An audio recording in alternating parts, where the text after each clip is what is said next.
Testing, testing. 1, 2, 3, 1, 2, 3. Mic check, mic check. Good. Mic check is indeed good. Well then, greetings and welcome back, Wolfpack. A pleasure and honor to be able to stream for you once again. And today marks the day that I did indeed promise. For you see, not only are we going to be dealing with a major little event, but we're dealing with two events today. So, real quick, let me just go ahead and put this up. Should right here, right? Yes, it should be this. Grab that. Bada bing, and voila. As you all can see, the major events for our little subathon that we had last year. We had quite the number of different things, including things such as karaoke, the start to the handcam building streams, a few art streams, crowd control. We definitely had a lot of fun with King of the Castle. I can easily say that was a major pull in terms of everyone just participating. We also did the Smasher Pass Pokemon. I still need to complete the Rage game and we did the 24-hour stream. I still need to complete the Rage game. Trying to do a complete playthrough of that. If not, pay or give 100 subs. There was the You'll Have You Lose spicy food that we are doing today. The tier lists that we are doing today as well. And there was also a drinking stream that we still need to do. But yes, today we are basically going to be knocking off out of the, what was it, 1, 2, 3, 4 more things out of the subathon that we have to do. We are going to be knocking out at least 2 of them today. We are going to be starting off, of course, with tier lists, because I honestly gotta tell you guys, and this is this is just something I need to say. I don't normally eat spicy foods. And in hopes of not upchucking the dinner that I just had, I'm going to make sure that I at least give myself maybe an hour or two for my dinner to settle before we try and dive into the funnies, and to which, if I end up losing said funnies, this is going to be good. Yes, this is exactly why I'm doing this this little disclosure before we get into the challenge, because yes, if you guys haven't seen the announcement on any of my socials, there is one other thing that I need to show you all. Of course, I will probably do so whenever the time comes. I feel like it would probably be better if I held off the grimoire of sorts that holds the pain and suffering that may very well come to fruition later on tonight. It will hurt you. The hottest one burns bad. Oh, I'm sure. I won't. Again, I won't spoil too much. I will save it for whenever we actually get to that point. But, yes, once again, don't really eat too many spicy foods that often, so I want to try and be careful, and don't want to end up getting sick on stream. So, at the very least, I'm going to give myself a little bit of time. So we're going to be doing a few tier lists of just, I don't even know what. You guys can actually recommend things that we can try and search for in terms of tier lists. That way, we have additional things that we can look at as well. That sort of give you guys a little bit of interactivity if you want to try and recommend a tier list subject or idea. And then we are also going to basically just, after a certain amount of time passes, we're going to jump into a small video playlist that I have. Oh, actually, it's not even a playlist. It's just a compilation of videos that I gotta try not laugh at. Do I have ice cream? I have a glass of milk. I've got corn chips to put the hot sauce on, and Outside of that, I don't really have anything else because it's, I mean, outside of the hot sauces, I don't think I need anything else other than just, a very shallow sense of, no, actually, no, I need a very deep sense of humor because if it's a shallow sense of humor, I would be laughing my ass off every 5 seconds, and I would basically be killing myself in terms of potential hitting those higher spice tiers in terms of what I have in store. Sugar packets help with spicy stuff? Oh, really? Huh. I never knew that. Alright then, I will have to keep that in mind. But, yeah, basically, once again, we're just going to start off tonight with a couple of tier lists, as that was indeed one of the subathon goals. So, and actually, I shouldn't even need to switch over to any different screen, because just chatting right now, I can share with you guys Shazam! The Tier Maker website, where we get to peruse, explore, and try and search for different tier lists that we can create, well, actually, people can create their own tier lists if they want to, or they can simply just choose off of pre-made tier lists for everyone to choose from.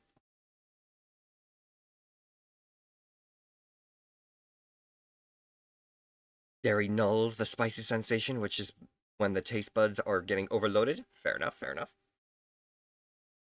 So yes, today we are going to be trying to search for a few tier lists to start off. And I think I've got a decent idea of what I want to start off in terms of tier lists as well. So, give me 1 second just to get myself right on over here. That way you guys can see everything, hopefully.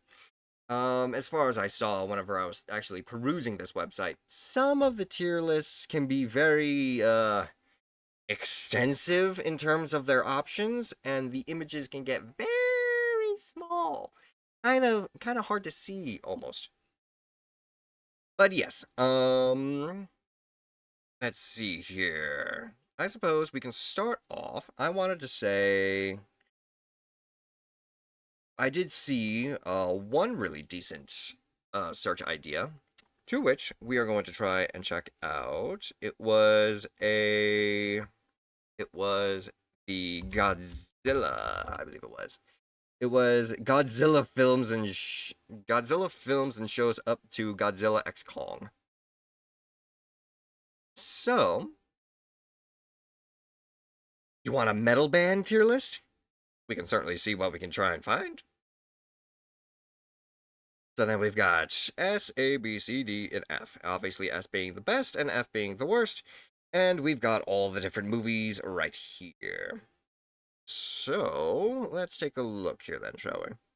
Starting our list off, we've got the original 1994 Godzilla, King of the Monsters, to which, let's be honest here, you can never beat a classic, especially one that initiated the whole franchise. It's just like saying, what's better, Jurassic Park or Jurassic World? Obviously, it's going to be Jurassic Park because everyone knows it. It's got the best story, and it's just an amazing movie.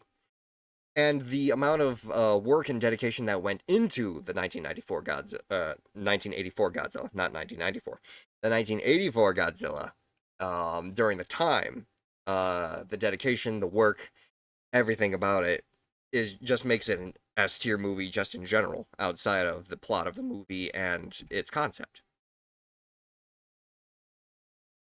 Next up would be Godzilla, I believe this was Godzilla Raids Again, which was the Godzilla versus Anguirus movie. This one, I remember being relatively good, but it was also it didn't have as much in terms of the it didn't have as much of the weight and level that the original 1994 did. But it did also introduce the idea of giant kaiju battles. So I would say that this movie deserves a nice, decent A tier, as well as it also introduced the concept of other giant monsters outside of Godzilla. Because, obviously, if everyone knows, Godzilla's original origin story was basically just a creature that was struck with nuclear radiation and mutated into the monster that is Godzilla. So, introducing the monsterverse of sorts, back in the day, was definitely, or I should say the Godzillaverse. We will get to the monsterverse. We will get to the monsterverse. But yeah, it was definitely a movie that introduced that was basically a nice little route towards the idea of giant monster fighting movies. So I'd say it deserves a nice decent A tier in that regard. And Dracor, welcome in. How you doing today? Could we get a shout out for Dracor if at all possible? Actually, you know what? You are at work. I should let you focus on your work. Let me take care of that. We're just doing tier lists right now anyway, so I can easily shout out a lot people more people easier than you right now, Gib. So you continue doing what you gotta do. But how you doing, Dracor? Welcome into some small tier lists before we get into the real monster of of the stream. How you doing today? Next comes a the collaborative movie spin-off, it looks like, Godzilla vs. King Kong. This movie basically acting as the inspiration for some of the other movies down the line. Well, already done. Let's go. I would actually say this movie, it didn't really, it was just the whole concept behind it, I believe it was. Where it was originally supposed to be Godzilla versus Frankenstein, where Frankenstein apparently becomes a supersized kaiju and he fights Godzilla, but then they decided last minute to change it into King Kong. Obviously, it's a really good movie just in terms of that, but then it also introduces the really goofy idea that King Kong, it gets supercharged and powered by lightning. That was something that they really couldn't adjust in terms of the script. Obviously made the fight more interesting, and some of the scenes from that movie were incredibly goofy. So I'm gonna say this movie deserves. Go ahead and put it in. Go ahead and put it in B tier. Still decent, but unless you watch it again, you kind of don't really remember too many of the events and scenes that happen. And what's up there, Star? How you doing today? Maybe my stream was delayed. Oh, no, you're perfectly fine. You're perfectly fine. Next up, Godzilla versus the Thing, i.e., Mothra. Godzilla vs. Mothra is another one of those original Godzilla movies back during the what was it? I'm pretty sure it was. I'm pretty sure it was during the. It wasn't the Heisei era, was it?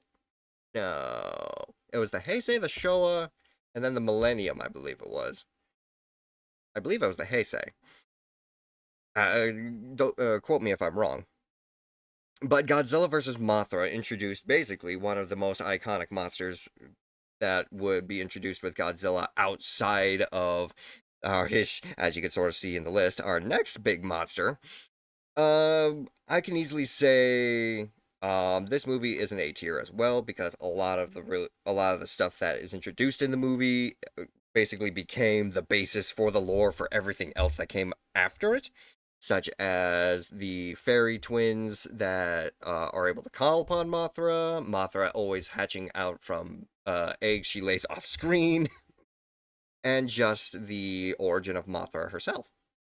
Doing pretty good. How am I? I hope my day is going good so far. My day has actually been going fantastic. Thank you very much. I will say though, in terms of everything that's going to be going on here, though, I'm I'm a little worried about how well this you laugh you lose challenge comes. um, but it is something that was a part of the subathon goal list, so I am fully committed to seeing it through as much as I can. Next, we have Godzilla versus Astro Monster. or Monster Zero, I believe it was. And this is basically another A tier movie. Actually, I would even argue that it was an S tier movie because it was when we basically got introduced to the Megatron to Godzilla's Optimus. Whenever Godzilla started becoming more along the lines of I want to say kind of like an anti-hero sort of vibe, where Godzilla started protecting the world just for the sake of defending his world versus where like in the more recent movies Godzilla primarily is defined as a protector of the balance of nature and just um making sure that all the other monsters are in check.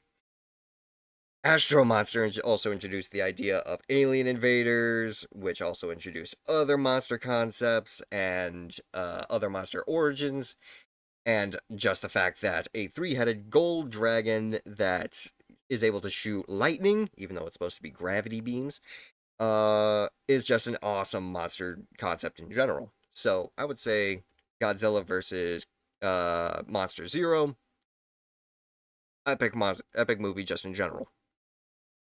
Next, I believe this one was Godzilla All Monsters Attack. I believe that was the movie title. Let me take just a quick look just to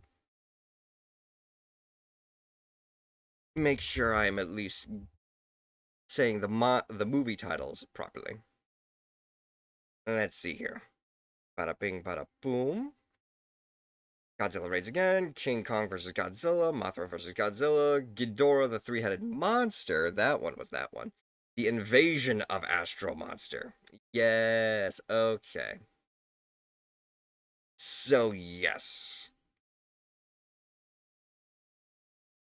Okay. I got the two movies mixed up. So, Invasion of Astro Monster introduced the idea of the aliens that attack the planet, which is an honestly great and amazing concept. But Ghidorah the Three-Headed Monster actually introduces the idea of a powerful space monster invading Earth, but Mothra, Rodan, and Godzilla unite to defeat Godzilla, or King Ghidorah, in order to save the planet.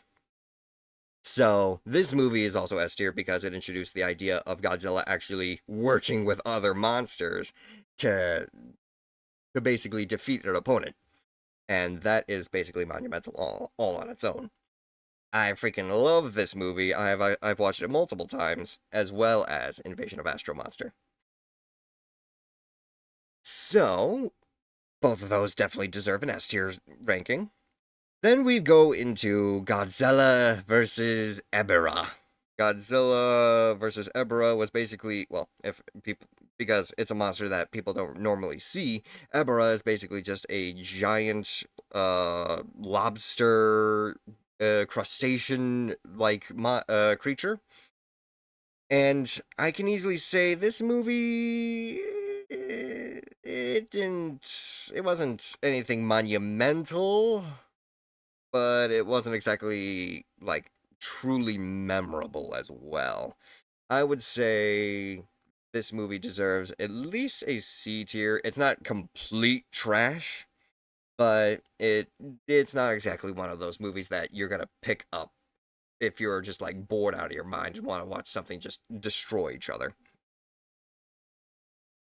Yes. So, on that note, the next movie we got in the list is, in fact, a very not very noteworthy movie. Son of Godzilla. Son of Godzilla basically was primarily aimed towards children, where it introduced Minilla. And if any of you don't know what Minilla is, it was basically supposed to be the original concept for uh, Godzilla's son. But the problem with him was,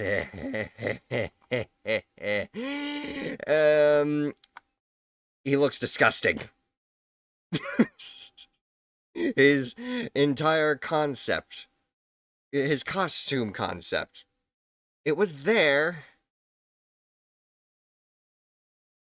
but yeah, we kill that with fire. Yes, the spirits are talking to me. Oh, yes, Yep. they're coming in clearly. Ah, now they're forming into a gaseous material. I can actually see them now. The spirits are very powerful today. Yeah. Remove the spirit talk. That is basically the perfect explanation towards the towards the design of Minila. Just complete ew. So yeah, if he died by fire, he died by fire if I remember correctly. Yes, I honestly can't even remember how this one died. As far as I understand it, though, the whole entire movie revolves around Godzilla trying to teach Minilla how to be like him, but he gets jumped by a bunch of giant praying mantis called Humongous, and oh wait, no, was it Humongous? I think it was Humongous. Because it was basically he gets jumped by giant praying mantis, but then he also gets jumped by a giant spider. Uh, that giant spider, I believe, was actually the one that was named Humongous because that was just his concept. If I remember correctly, hang on a minute. Hang on a minute. Let me just take another quick look at the synopsis of the movie real quick. So was on this tropical. It actually doesn't say the monster names, which is surprising. It's only just the summary of the movie, it's understandable, I suppose. It's only just IMDb's small summary of the movie's concept, so I'm not gonna expect it to list all the monsters' names. But yes, outside of that, F tier. Aimed for children, kind of dumbed down Godzilla, especially by the designs, and is basically a movie that I would just say you don't really need to watch to understand the lore behind the movie. Outside of that, though, another S tier movie, Godzilla. What was it? Godzilla Destroy All Monsters. So yes, basically the aliens brainwash a large portion of Earth's monsters, basically prompting Godzilla to basically put everyone in their place, and actually has a decent human side to the story where they actually have to go onto alien spaceships to stop the invaders in order to try and break all of their brainwashing. Has a lot of really decent fights for the time. It has a lot of good animation, good costumes, and the plot alone, just the idea of literally Godzilla fighting every monster that he's encountered so far. Beautiful. Mwah, love it. Highly recommend. But that was basically the end of that era, I believe. I believe that was the last movie. Um, because then I believe we go into the next series. If I'm not mistaken, was it? No, no, no, no. It doesn't start here yet. Okay, okay, okay. So then we go into All Monsters Attack, where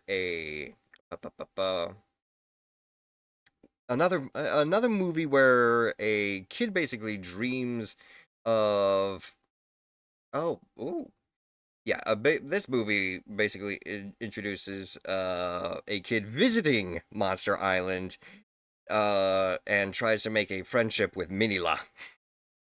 Another movie where it's kind of like, is it complete trash? But is it kind of decent?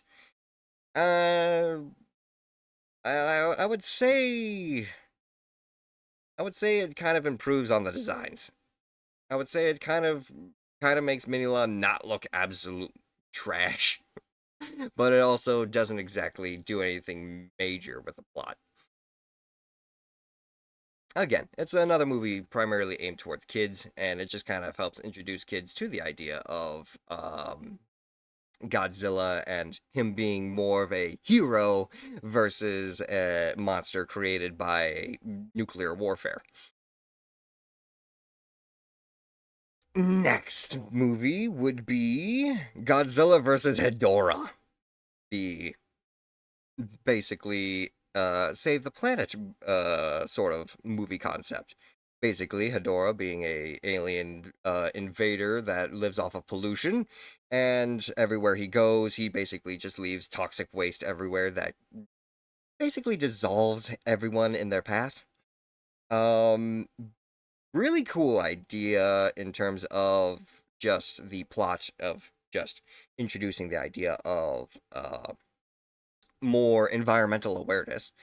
A movie that has a really cool monster idea just in general, kind of also, I believe, was somewhat of an inspiration towards the idea of some Pokemon, some garbage Pokemon. But I would definitely say this movie, yeah, I very much enjoyed watching it. Again, it's nothing super major, but it's also not something that you're just gonna set aside just to add to like a collection. So I'm gonna say Godzilla vs. Hedorah, probably a decent A tier movie. I would recommend. Next movie. Next movie's title was Godzilla vs. Gigan. And now this movie I know for a fact was really freaking cool because I believe, oh no wait, that was the next one. That was the next one. But Godzilla vs. Gigan introduced the again the idea of more space-faring kaiju visiting Earth, and Gigan alone being a basically cybernetic alien that has a buzzsaw on his stomach, scythes for arms, and actually teams up with King Ghidorah to try and take down Godzilla. I would say this was a very good movie to watch. I would highly recommend it as well.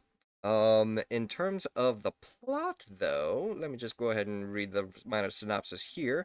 After a manga artist and his friends uncover a plot by his employers at an amusement park to lure Ghidorah and Gigan to Earth, Godzilla and Anguirus set out to aid in defeating the alien invaders. Not the greatest of plots in terms of just in terms of just random teenagers apparently finding out that random people are just trying to bring bring their own demise to Earth. The I would definitely say the monster fights are the bigger appeal to here.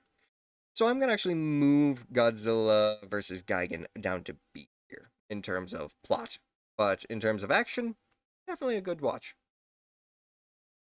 Next movie.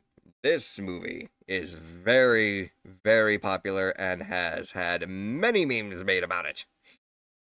Godzilla versus Megalon. It's definitely an S tier because it also introduces the concept of Jet Jaguar, a sort of I want to say he's always portrayed as a robot.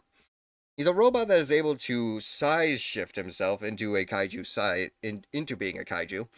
But the just hang on a minute. I can just go ahead and I believe I could just show off like a gif of the famous scene from this movie.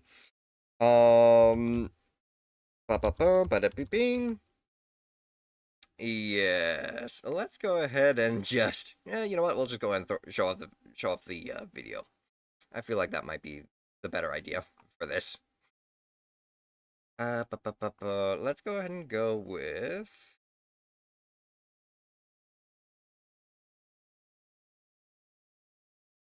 bada bing, bada boom.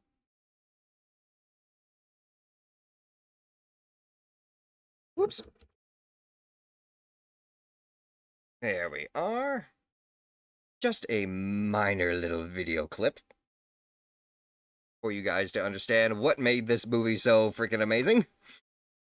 As you can see, we've got Jet Jaguar pinning down Megalon, and then Godzilla decides to do this. How that works in terms of physics, no one fucking knows. But it was a scene that basically just made everything about this movie 10 times more hilarious. Because he doesn't do it once, but twice. So yeah. Whoops. Uh-oh. I actually exited out of the tier list. No! No, I exited out of the tab that had the tier list! Hang on a minute. We can bring it back. We can bring it back. Wait, boom. Get back over here. I didn't realize I ended up sticking it in the same tab.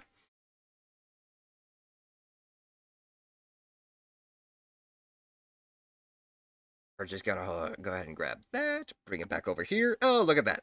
See? We didn't even lose the progress. It's still here. But yes, in terms of movie design, I would definitely say Godzilla vs. Megalon is a amazing movie that I highly recommend. Anyone should see. Next movie we've got, and this ends up introducing a very interesting concept. Let me go ahead and pull up the list again on my end so I can actually just make sure I have all of the names, the proper titles, I should say. We've got bada bing bada boom. This is the first original Godzilla versus Mechagodzilla, where basically we've got an Oniwakan's prophecy appears to foretell Earth's destruction at the hands of Godzilla, only for the true Godzilla to reveal his doppelganger as a mechanical alien weapon. So yeah, the whole idea about this movie was that we've got basically Godzilla rampaging and fighting all of the monsters that he basically became friends with, but then having the real Godzilla show up to just immediately annihilate everyone around him. The real Godzilla appears to attack his doppelganger, revealing the original Mecha Godzilla. And I believe it was also just, yeah, another alien concept where aliens basically tried using Godzilla's form, or tried having everyone turn against Godzilla by basically dressing up Mecha Godzilla as Godzilla himself. So I would definitely say this movie is an A tier movie, because not only do we get to see just the introduction of a mechanized form of Godzilla, but it also led up to another Mechagodzilla movie, which was, I believe, titled Godzilla, or The Terror of Mechagodzilla, where it was another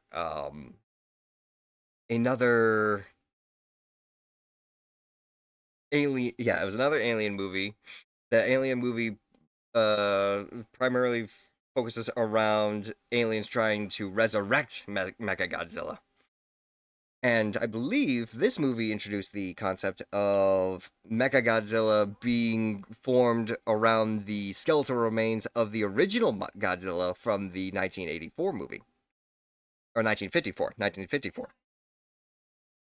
So this movie, I would definitely recommend as another A. To which, now we move on to the 1985 movie. This is where it starts going into the 80s.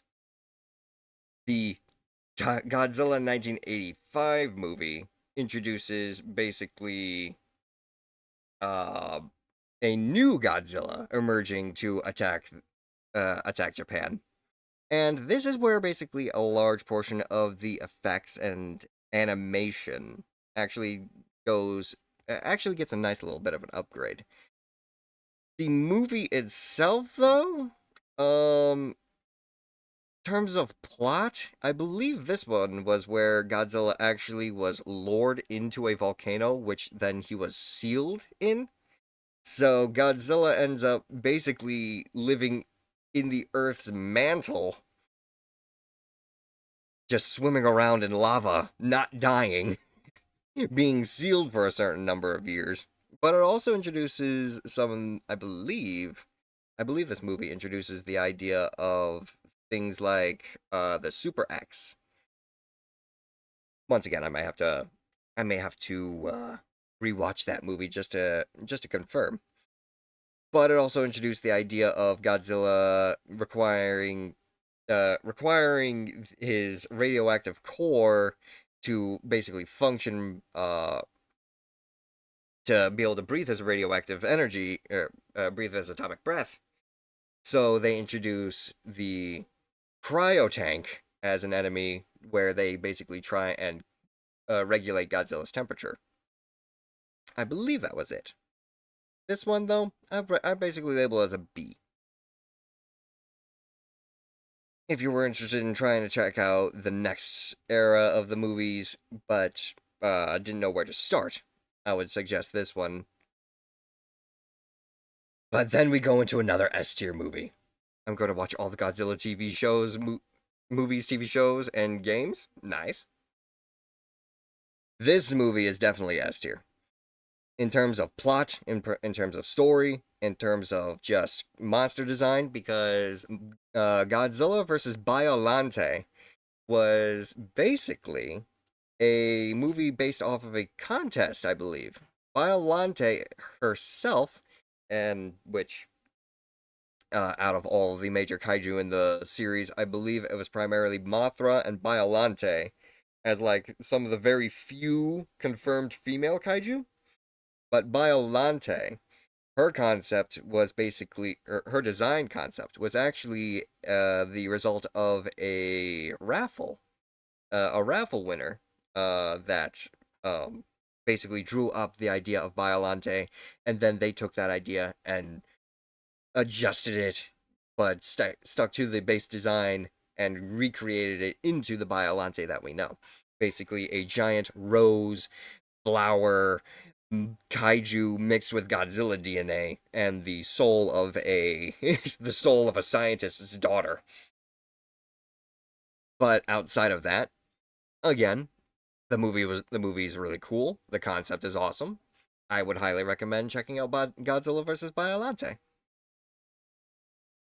The next movie basically introduces the concept of, I believe, time travel. That one was Godzilla vs. King Ghidorah, where they introduced the idea that the time traveler they introduced time travelers, and the time travelers were aliens that basically introduced the idea of killing Godzilla before he got hit with the radioactive energy of the nuclear tests that were happening in the what was it? It was the Pacific Islands, to where they basically end up encountering the dinosaur version of Godzilla that was living on the island, Godzillasaurus. They kill him, but as they leave, they secretly disperse these little creatures called Dorats. They're basically they're basically supposed to be, quote unquote, the future's ultimate pet. It is just these.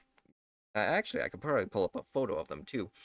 They're basically these little winged creatures that. Here we go. Yeah, this'll work. They're these little winged creatures that are, you can easily see a little bit of King Ghidorah's design inside them. These little creatures that are all scaly, have really fuzzy heads, and these if you want to, if you, I hesitate to say it, but cute faces. And they deposit three of these on the island after killing Godzillasaurus, so that they would get hit with the radioactive energy and turn into King Ghidorah.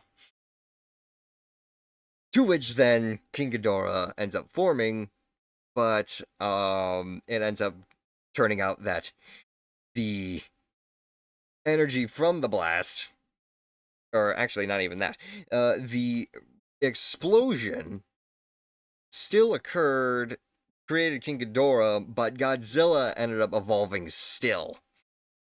So in the present, Godzilla ends up killing King Ghidorah still.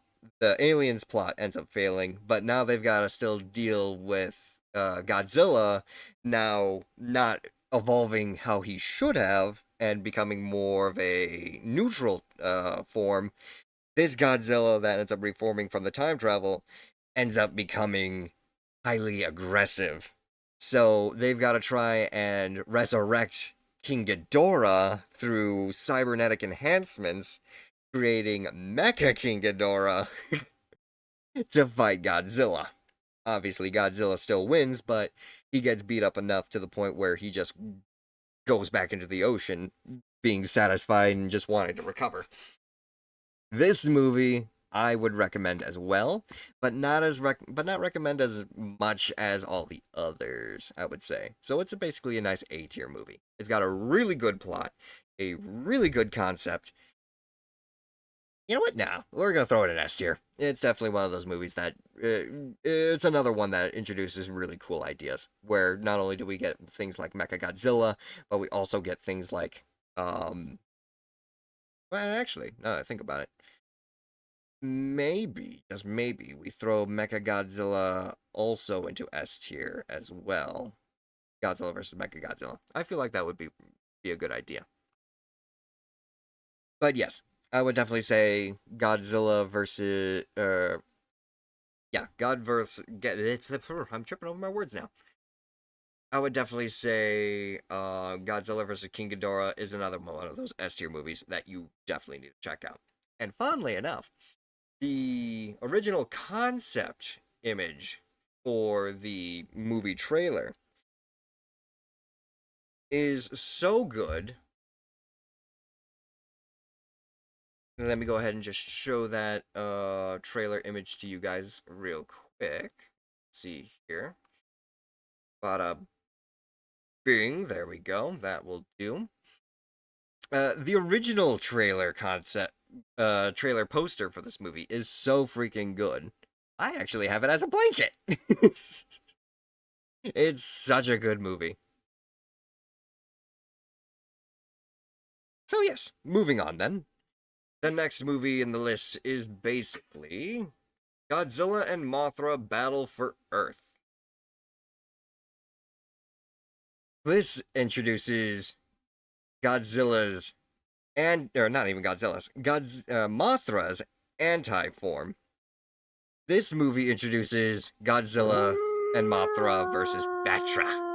Oh, Thank you, Kulikan! Kilakan Dragoon, for joining us in our wild adventures. Together, we howl as one, letting the forest echo our bond and the strength of the pack. Let the spirits guide us on this journey.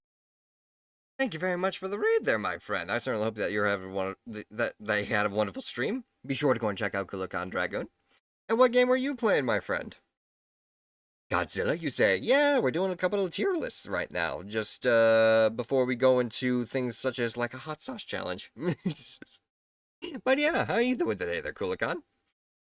And welcome back, Apple. So yeah, this movie introduces Batra as a counter, as a polar opposite to Mothra, where Mothra is primarily a embodiment of protection and creation, Batra is the embodiment of destruction and chaos. But I believe, actually, fondly enough, whenever it comes to fighting Godzilla, in around the end of the movie, Batra and Godzilla put aside their differences to try and beat Godzilla. A really good movie. I would recommend, and I would probably put it in under A as a result. It's not as memorable or as significant in terms of movie concept as all of these, but it's still a pretty decent movie to watch. Playing some Chrono Cross today? Lovely, lovely. He had a scuffed start to his stream. What's in F? The movie that's in F is Son of Godzilla. Son of Godzilla, and then this one right here was, what was that one again? Yeah, once again, just like not exactly that memorable. All Monsters Attack, which was basically a child version of actual Godzilla Destroy All Monsters, but not as cool or fitting.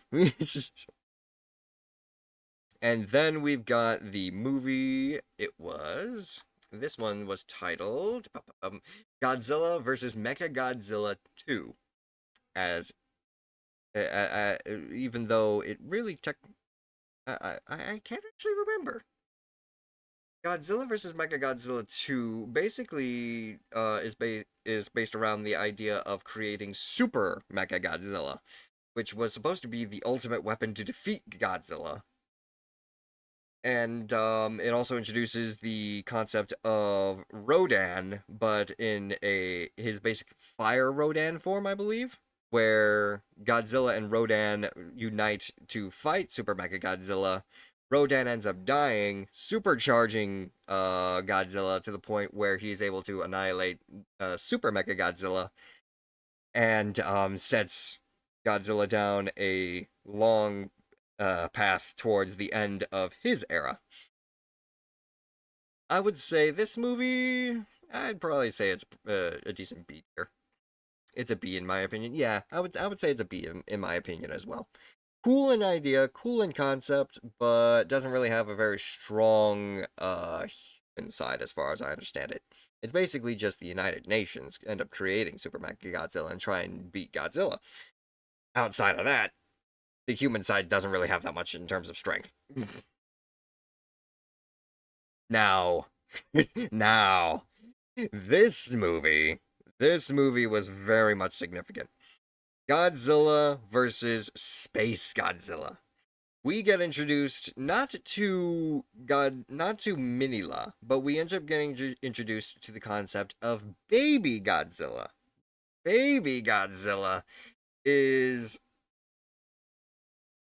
what year are we in? The year for this movie was it was 1994 actually. Godzilla versus Space Godzilla basically just ends up introducing Space Godzilla, where it's basically somehow Godzilla cells made their way into space and mutated around space crystals, creating Space Godzilla, who was able to manifest ultimately space crystals that were able to basically act as conduits. And he was able to shoot lightning through these crystals to attack, to like boost his power and attack from just a wider range. And he was also able to just levitate these crystals to shoot as just flying spears of crystals. But basically the whole concept of the movie was Godzilla ends up having a child in terms of Baby Godzilla. Space Godzilla arrives, steals Baby Godzilla as basically a hostage for Godzilla to try and fight him. And then Godzilla goes in, kicks Space Godzilla's ass after getting a little bit of help from the humans after they invent the tank Mogira, and then ends up saving his son. Hell yeah, hell yeah. We love Space Godzilla. Space Godzilla is a really good monster. And I would definitely say it's a movie that you guys should definitely check out as well. It's another S tier movie. Basically because Baby Godzilla, and I was trying to look this up. Baby Godzilla takes what was supposed to be the concept of Minila, but makes him 1,000 times better. Look at that face.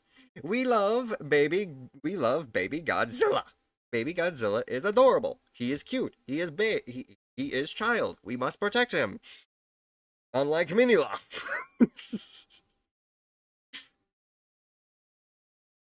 So yeah. Basically Baby Godzilla ends up growing into Godzilla Jr., which brings us into the next movie of Godzilla versus Destoroyah.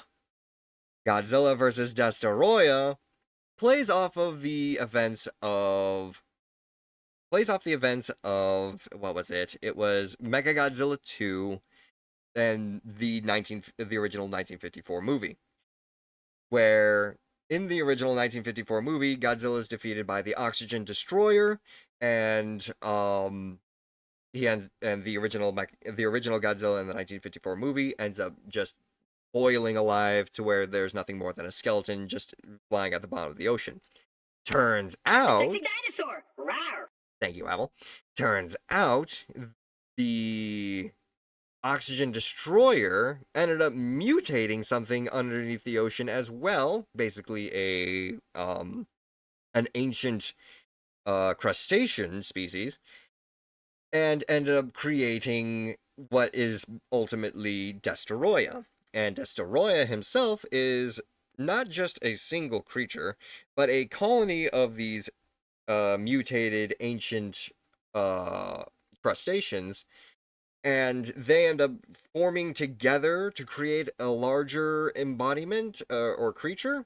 So it's a movie that you definitely have to watch to understand the concept. But basically, these crustaceans end up turning from these small little things, and then they form into human-sized kaijus that end up evolving into a flying form, and then ultimately into the badass that is Destoroyah.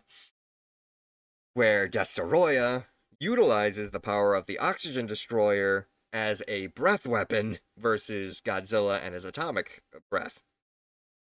But that's just Destoroyah's side of the story. Godzilla in this movie, as I said before, kind of plays off the events of Super Mecha Godzilla, Godzilla versus Mecha Godzilla 2, Super Mecha Godzilla, and the events of Space Godzilla, where because Fire Rodan gave his life energy to Godzilla, he is now basically melting. His internal radioactive core is basically going under meltdown. Hence why you see in the image basically Godzilla having a burning chest, all this steam coming off of him. That is because he's basically melting away. And the idea was also in that movie, they also reintroduced the cryo tanks, where they need to try and cool off Godzilla, either to save him. Well, not even able to save him, because they understand that he's going under nuclear meltdown. He's going to die, but if he ends up going the way he's going, he will basically blow up a large portion of Earth along with him. He will basically cause a continental-wide explosion with his passing. So they end up introducing the cryotanks again to try and cool him off.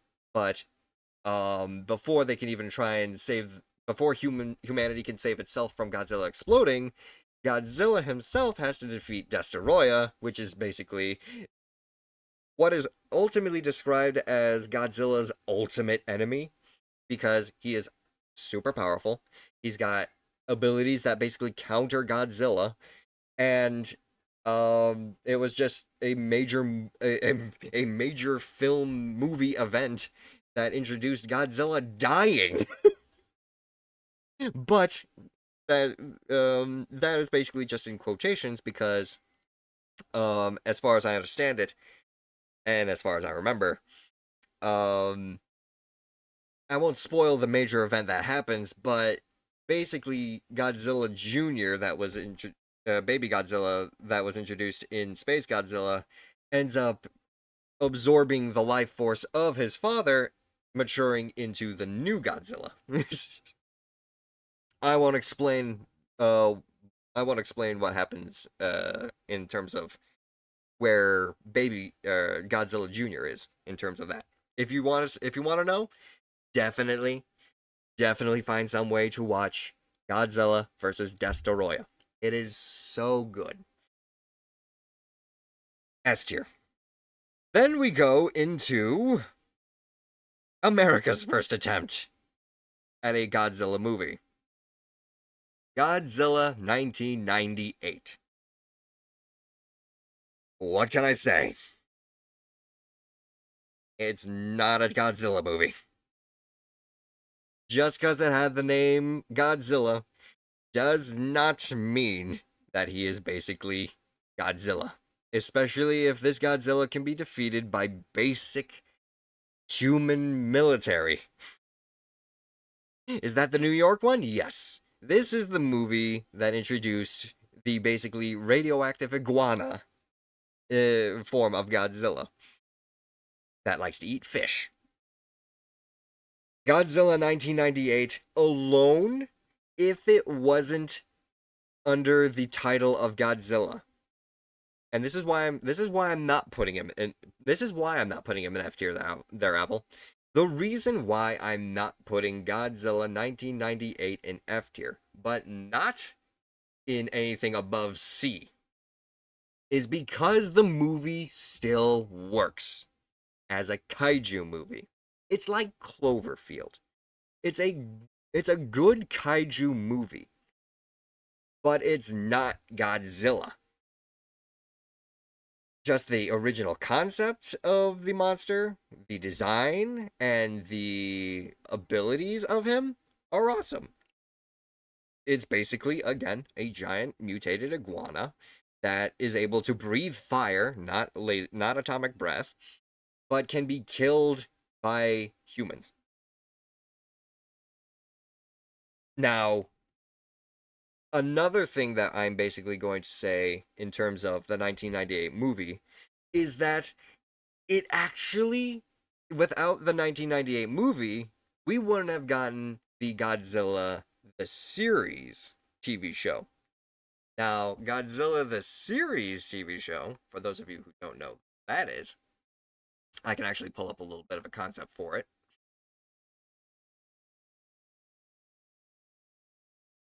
Bada bing bing. It should. Yes, here we go. Godzilla the series actually plays off of the 1998 movie, where the movie Godzilla ends up getting killed by the U.S. military, but then we still get one of the children of this form of quote unquote Godzilla as basically just another form of Godzilla. And this one isn't able to reproduce like the one in the 1998 movie, so he's basically genetically infertile, I believe it was. But he's still able to play out the role of Godzilla, in which he goes around fighting a whole slew of new different monsters that get introduced into the TV series. And it introduces a lot of really cool monster designs. The TV show introduces things like Quetzalcoatl. It introduces Crustaceous Rex. It's a very good It's a very good TV show based off of a very bad movie. I would recommend you guys check out Godzilla the TV series more than I would recommend you guys check out the 1998 movie. Yes. And welcome in there, Goth. How you doing today? Let me give you a small shout out. Welcome into some tier lists. We're just going over Godzilla movies right now. Next, we go into... Ooh. Yes. This was basically the beginning of the Millennium series, I believe it was. Because after Godzilla we end up going into Godzilla 2000. Godzilla 2000 introduced basically the super green, very purple, sailed-backed Godzilla form. Godzilla 2000, I would definitely say, this one was where an independent group of researchers actively track Godzilla as a giant meteor is discovered. The mysterious rock begins to levitate as its true intentions for the world and Godzilla. Godzilla in 2000, I would say it was a pretty decent. It wasn't exactly. Actually, I would actually label it under C as well. I think C is a little bit more fitting. It's a decent monster fighting movie. In 2000, where Godzilla gets hit with a black hole and shrugs it off. Oh, was that the movie? I thought that was Final Wars.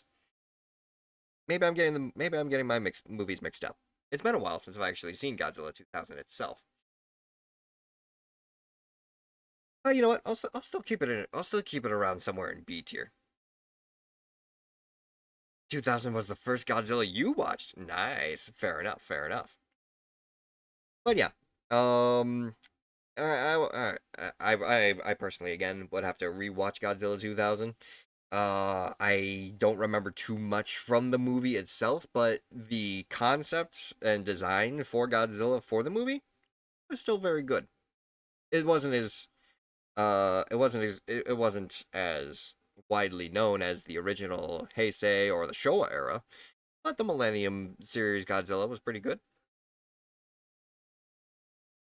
Next one was I think this one was yes, I do know this one. Godzilla versus Megaguirus. Basically the giant the giant dragonfly monster. Godzilla versus Megaguirus, I would say, was probably another probably probably another B tier movie. Basically plays around the idea of Megaguirus, which is basically just a giant mutated form of a Meganeura, I believe it was. And Megaguirus, yes, this one was the one that introduced the black hole to trap Godzilla, but it ends up creating the Megaguirus species. Ends up the residual energy from the explosion of the black hole created the Megaguirus. There's your black hole movie there, Kulikon. Still a funny concept. Yeah, and the fight in this movie is actually really cool too, because Megaguirus ends up just being this supersized dragonfly that can fly at Mach speed, and I believe ends up having, well, I believe one of Megaguirus's weapons was actually I believe it was this movie. Megaguirus has like a clamping tail that was able to like lift Godzilla up and throw him, resulting in some pretty interesting scenes. Yes, the Mach F Dragonfly, indeed.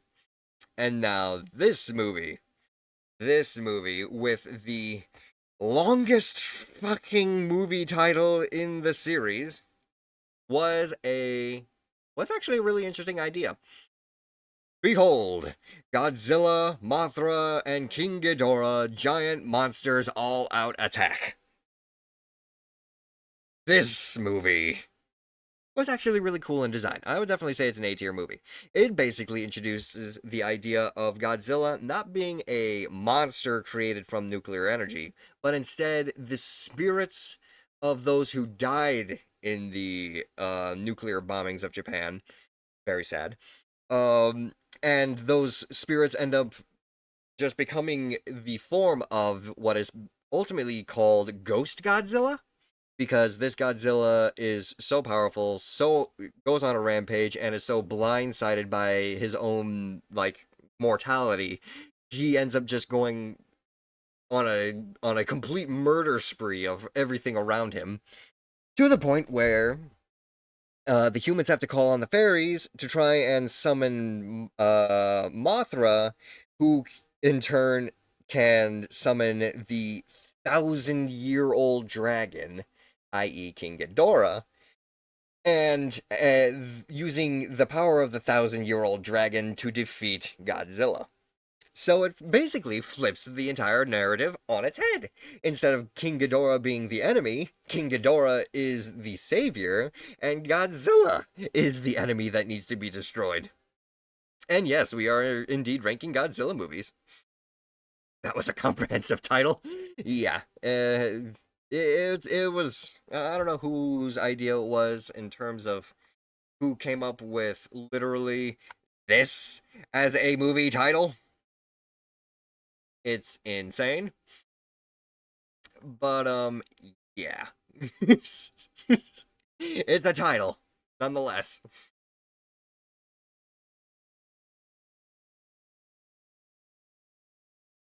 Next, I would definitely. Well, actually, I still gotta talk about that movie. I would definitely say it's an A-tier movie. An A-tier movie. Modern Isekai is still a longer title. modern isekai movies still have have longer titles. You're not wrong there. You're not wrong, and I hate that you're not wrong. And welcome in there, Pats. Also, how you doing there, Spartan? Welcome in, welcome in. How's it going? It's going pretty good. We're just chilling real quick before we go into the second part of our stream, where it's basically just gonna be you laugh, you lose challenge. But how are you doing today?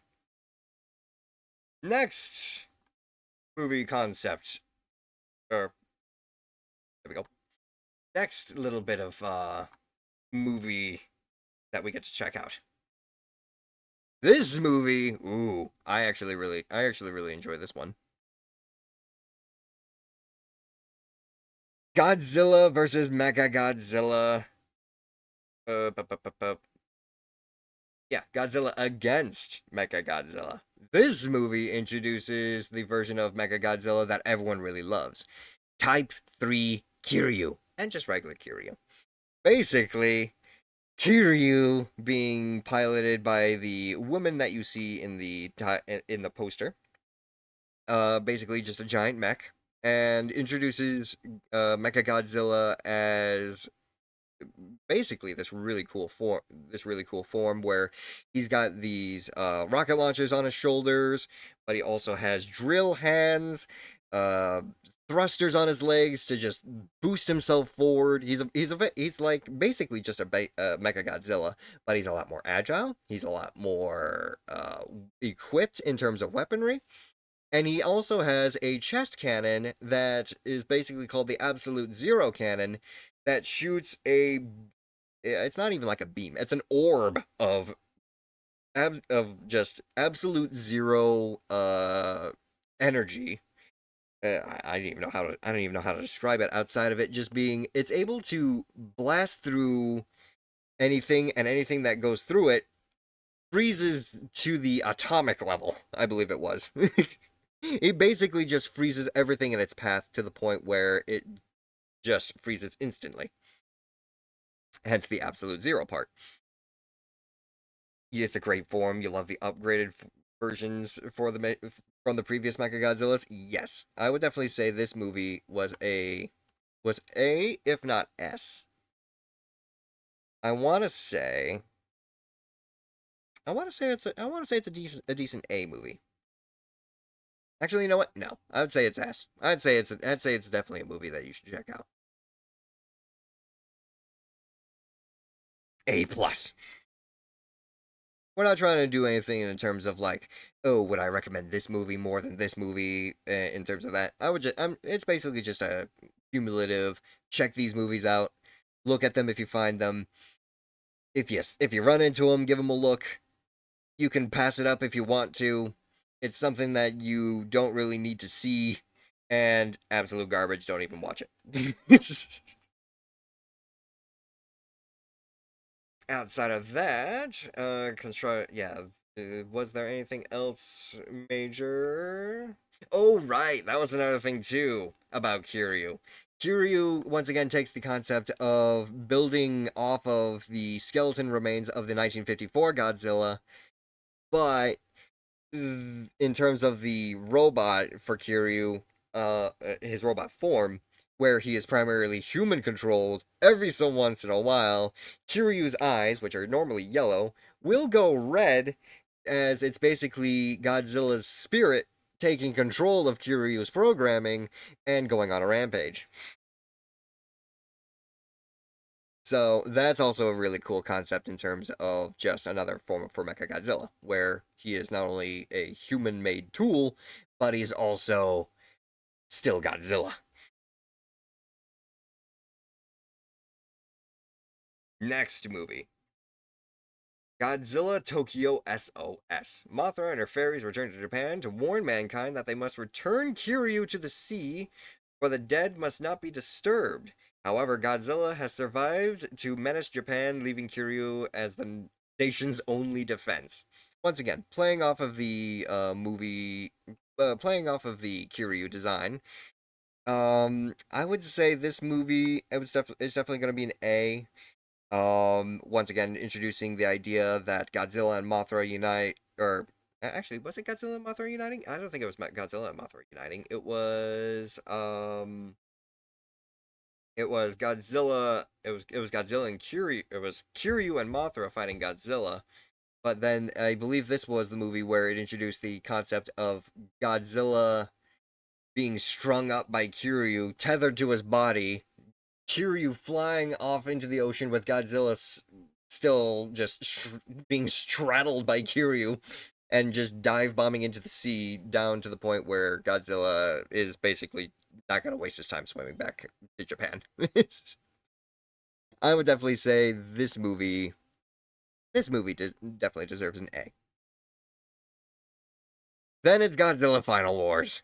Godzilla Final Wars basically is the everyone get the fuck in here. We're having a major ultimate fight. And then at the very end, we're going to introduce a completely new alien for Godzilla to fight in the form of Alien X. The ultimate fight for this version of Godzilla. Alien X ends up becoming basically just another form of a Ghidorah, and without human intervention, Godzilla would have been defeated. But then then it also introduces the idea that Alien X comes down as a meteor, strikes Godzilla head on, but after the smoke clears, he's just standing in the middle of Alien X's crater, completely unscathed. This is basically Giga Chad Godzilla taking on everybody, kicking ass, taking names, and then sending Alien X back into fucking space. S tier movie. And fondly enough, this was, I believe, the movie that introduced the idea of a little bit of another sidetrack back to the 1998 movie. Japan disliked the idea of this movie so much that they actually bought the rights to the movie. Just so that they could introduce 1998 Godzilla into Final Wars, just for Godzilla 1998 to charge Japan's Godzilla, get tail smacked into the Sydney Opera House, get blasted by one atomic breath, and the fight just ends. The best 17 seconds of the whole movie. Exactly, Kulikan. Yes. That is basically another major reason why I would highly recommend this movie. Now we get into the real fun stuff. And some of the questionable stuff. But don't worry. It's a lot of really good stuff. Godzilla 2014. America's back to redo their mistakes with Godzilla. And holy shit. There was no better movie that split the critics and the audience in two different ways. Some critics basically praised the movie for its plot. Some critics disliked the movie for its monster fights. But the fans loved the monster fights, but hated the plot. Also, Japan didn't like 2014 Godzilla because he looked obese. But overall, Godzilla 2014 was a great movie. It was a great movie. I myself return to this movie often just to watch it. He's a chunky boy. Exactly, Kulikan. He's a chunky boy, but we love Fatzilla. We love our American whopper eating Godzilla. And I really like him too. Quite literally to the point where I have a Godzilla, a SH Monster Arts Godzilla figure of this rendition of Godzilla. It's from the movie that's coming up, but it's still basically the Americanized Godzilla, and I can actually show off this Godzilla to you guys. Let me go ahead and show you, because boom, where is he? He is, yeah, this will work. This is the figure that I've got. It's basically the SH Monster Arts Godzilla from the 2019 movie. We will get into the 2019 movie here in just a moment. But yeah, it's basically this guy. He's got the chunk, but he's still got the really cool design. Gentleman Yeti! A shout out to Welcome, you. the Gentleman Yeti, to our pack. Let us embark on an epic journey together, united by the call of the wild and the spirit of the hunt. May our bond grow stronger with each step we take. Thank you very much for the raid there, Gentleman Yeti. I certainly hope that you had a wonderful stream. Be sure to go and check out the Gentleman Yeti, a very cool and very chill guy that I highly recommend. And it has been a while there, my friend. I certainly hope that you've been well. And thank you once again for the raid. What game were you guys playing? You caught us as we were doing tier lists and discussing why I myself really enjoy the Americanized versions of Godzilla. To the point where I literally bought myself a Godzilla SH Monster Arts figure with added beam effect. I really like this. I really like this figure too. He sits next to all my Godzilla movies and comics. Oh, you were playing an Elden Ring randomizer, and you got you got Melania right off the bat, but you did beat her. That's good to hear. Welcome in, and I certainly wish you the best of luck in terms of randomizing bosses. That can result in some really interesting twists. But yes, I really like this figure.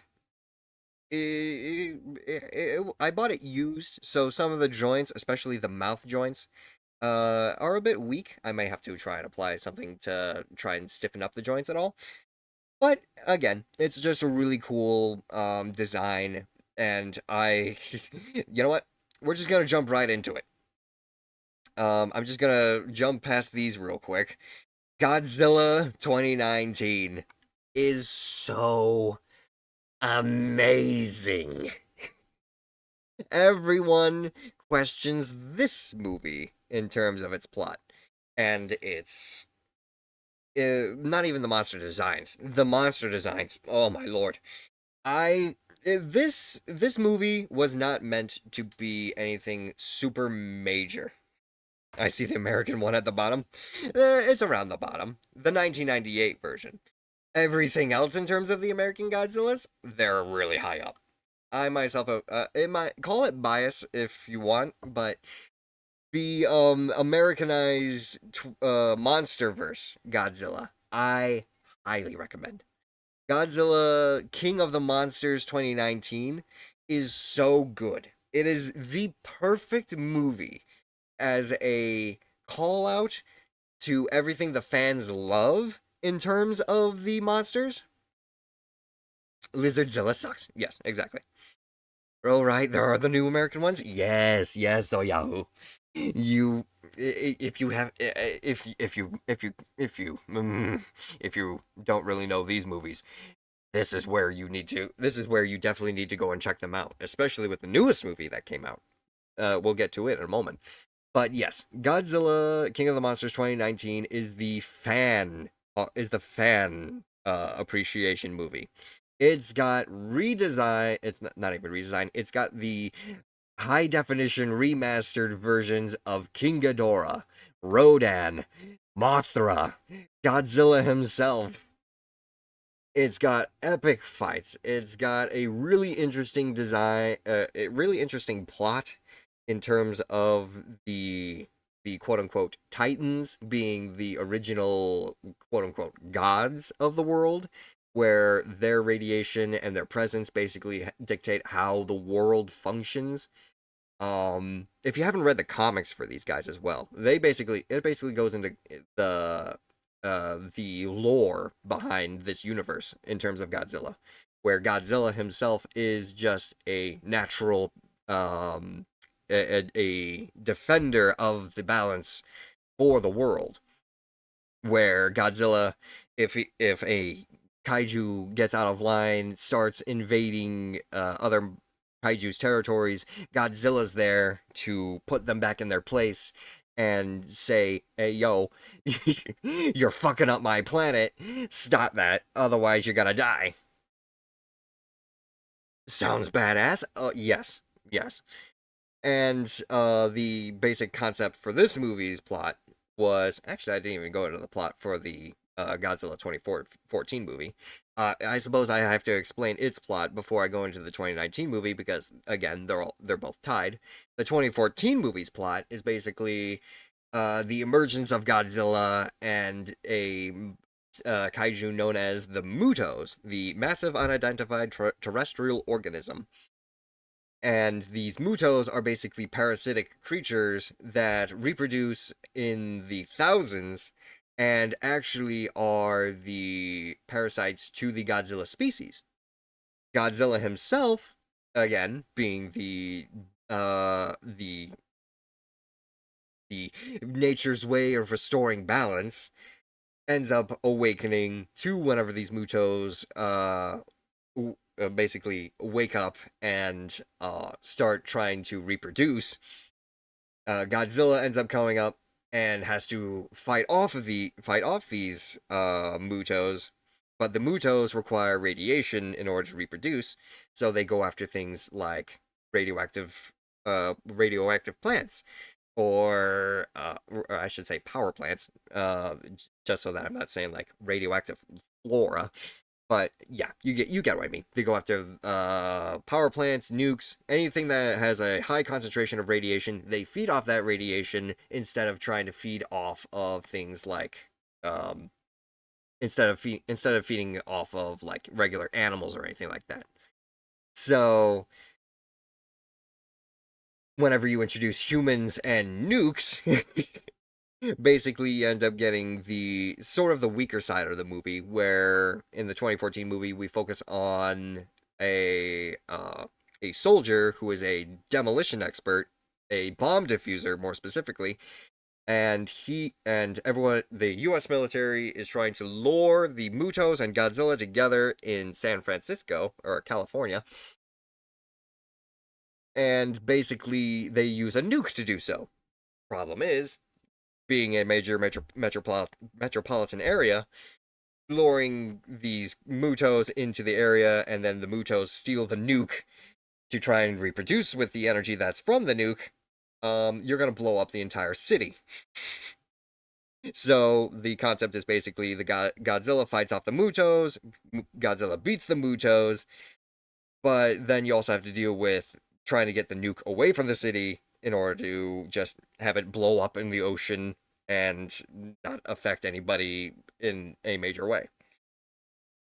Again, it's kind of the weaker side of the movie, but it does introduce again just the newer version of America's Godzilla. Again, a movie that's definitely worth it in terms of watching the kaiju fights, but the human side of the story, could be a little bit improved. Now, for the 2019 Godzilla movie, obviously it plays off of the idea that scientists create this device to communicate with these titans, and they introduce basically these eco-terrorists that basically are on a mission to reawaken all of the titans from their hibernation in Earth's crust. Because all of the titans are basically sleeping underground, feeding off of Earth's radiation, the core, Earth's radiation emitting from Earth's core, and the eco-terrorists want to try and go around reawakening all of these kaiju in order to try and restore Earth to its original natural order. Obviously, with humans being basically on practically every continent in the world, having giant monsters would not be a great idea. It's all until they end up reaching reawakening King Ghidorah, who is obviously, as it's basically going off of the original concept in terms of their origins. King Ghidorah being an alien that invaded the planet and is meant to destroy Earth. Godzilla ends up having to reunite with Mothra, which in this rendition is the queen of the monsters. Gotta love her. And let's be honest, I will also do this too, real quick, as I continue to explain. Mothra, it basically acts as the symbiotic relationship to Godzilla's destruction. Basically, Mothra is able to keep Godzilla under control in terms of her presence alone acts as a calming factor. So if Godzilla ends up going on a rampage, Mothra's at least there to sort of just calm him down. This definitely plays out in some of the movies that end up being released further on. But just for an additional concept, a lot of the monsters also got their own themes in the movie. Ghidorah's theme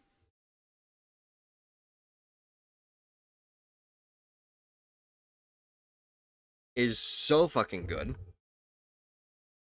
It gives the vibe of just this weird alien creature that it just gives the vibe that he's not supposed to be there. He's not supposed to be the way he is. He doesn't fit into the natural order.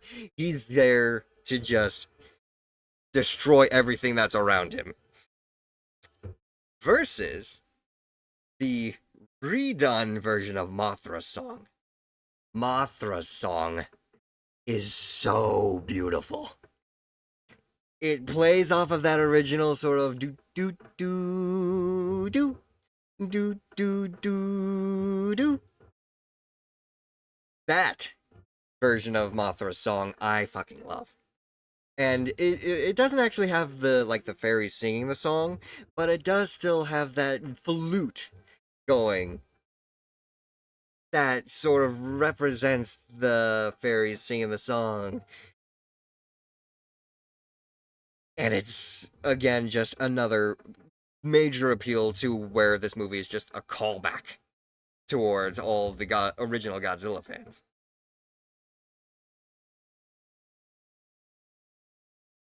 So yeah, definitely would say Godzilla 2019. If you are a Godzilla fan and have not seen this movie, fucking do it. Because there is just so much that happens in this movie. I could literally spend an entire hour talking about it. Also, one final thing. Just one other final thing. If you all know about the Blue Oyster Cult song for Godzilla, they remastered that in this movie as well. And it slaps harder than anything I have ever seen in a theater. Because yes, I went to go and see this movie in theaters. I was hyped that much about it. If, once again, you have not seen this movie, do it. You will not be disappointed. You may not like the human side of the story, but everything else about it is fire. Outside of that, though, I think it's about time we finally moved on to a different movie. If you don't know, if that did not sell you on how much of a Godzilla fan I was, there you go. To which now, holy shit, do we go into another epic movie. We go back to the origin of Godzilla, where he is basically the result of a major nuclear test. But this time it was directed by the very person who did Neon Genesis and Evangelion. We have not reached -1 yet. We will get to it though, Avel. Godzilla. Well, actually, not even Godzilla. Shin Godzilla. Shin Godzilla is a movie that plays off of the sheer horror concept for Godzilla. This is not a creature that is just here to fight other monsters and destroy the city. No. He is a monster in every definition. He is a creature formed out of pure pain and rapid mutation. Godzilla in this movie is something that you naturally just fear. His design, his evolution into his final form, the very concept of him. He basically starts off as just a small, unknown little marine organism, kind of fish or eel-like in presence. But then he ends up becoming... I gotta show this too. He ends up evolving slowly but surely across the movie. And it's basically... The concept of this movie is... it's basically just a call out towards Japan's government and how slow it is to respond to a major immediate threat that is happening. Where throughout the movie, as all these government officials are going through the process of figuring out how to respond to Godzilla's rampaging through the city, the proto-Godzilla form that looks like this is rampaging through the town, knocking down buildings, pushing cars out of the way, just trying to move around and just not even knowing what it's trying to do. This creature then ends up evolving into a second stage where it basically stands upright with tiny little arms and ends up having to retreat back into the ocean in order to evolve into... in order to evolve into its final form, which basically looks like this. I transformed, I used my legs! Yes. And this Godzilla, basically, it doesn't do much in the movie a majority of the time. Most of the time, it's just walking around. And everything that it encounters in terms of just, like, getting shot at, it adapts to all of that within hours. By the time it reaches this form again, it is basically bulletproof. It is rocket-proof. The only weakness that it has is along its back. The area around its plates is the weakness for this Godzilla. And the moment Godzilla ends up feeling pain, he ends up going ham. The first time he ends up shooting his atomic breath in this movie is a fucking award-winning moment. It is basically... the song that plays during this event is basically in the perspective of this Godzilla. He is basically singing about how he cannot die at this point. How he wants to die. How he wishes for his pain to end. And how basically there is just no end to the suffering that he's in. It's like he's in, I believe actually a portion of the song basically says he's stuck in a black void where not even hope can save him. And as long as, I'm pretty sure this is actually one of the lyrics, as long as breath comes from my mouth, what was it? It was, as long as breath comes from my mouth, I may yet stand a chance. And it was, oh god, what was it? It was, a downward slope is all he sees. And a shot, and it was, yeah, it was, a shaft of light is all he needed to escape the darkness that was killing him slowly. The musical scores for the movie are awesome. I highly recommend this movie as well. That is why Shin Godzilla is a monster in its own right and deserves a scene deserves to be seen just on its own. So yeah,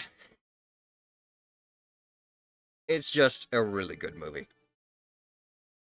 And again, it calls on the whole concept of Japan having to ultimately rethink how its governmental system focuses around the idea of how to react to an immediate accident or event. So yeah, go check out Shin Godzilla. It is a very good movie. I need to see this one next? Yes. I'm pretty sure you can buy it on DVD, but I'm pretty sure if you buy it for DVD players in the US. In fact, I'm pretty sure in general, the DVD version of this movie, it does not have a subbed version, or a dubbed version. It's only in sub. So, if you're willing to watch a movie and read subtitles, do it. Then we go into Godzilla Earth. I've heard mixed reviews of this. I've only seen maybe the first or the second movie in this series. The first one wasn't bad. Again, it's just a concept of humans. Godzilla is basically rampaging across the world. Godzilla is basically taking the world for himself. Humans have to go into space for a couple hundred years, but when they return, Godzilla basically transformed the entirety of Earth to fit his needs. And he ends up evolving into this almost continent-sized kaiju in his own right. Outside of that, it's basically just people end up arriving to this this Godzilla mutated world, and they try and figure out how they can try and defeat Godzilla, as always, to try and reclaim Earth. Turns out, it's kind of hard to do whenever you're fighting a continent-sized version of Godzilla. Then we end up getting the second movie, which, in its own right, wasn't as good. I'd probably put it under C. Mostly because it introduces the idea of apparently on Earth somewhere there was basically the remains of Mechagodzilla. He ended up evolving in his own right to basically function as this weird city, and then it also transformed into Mechagodzilla again to fight Godzilla Earth, resulting in a pretty interesting fight, I suppose, but maybe not exactly the greatest of scenes. And then we end up getting an introduction to the third movie, where basically King Ghidorah is back, but he's basically this giant void dragon. And in terms of the battle, it was kind of lackluster as well. There's actually, I can actually find it too. There's actually a a fan animation that plays off of the Void Ghidorah and Godzilla Earth battle that actually is like just a cinematic masterpiece in its own right. Let me see if I can find it real quick. I'm sure I can still find it somewhere. It is still here. That was from the actual movie. That was from that again. It's around here somewhere. I know for a fact it's around here somewhere. I think this actually might be it here. Yes, I do believe this is it.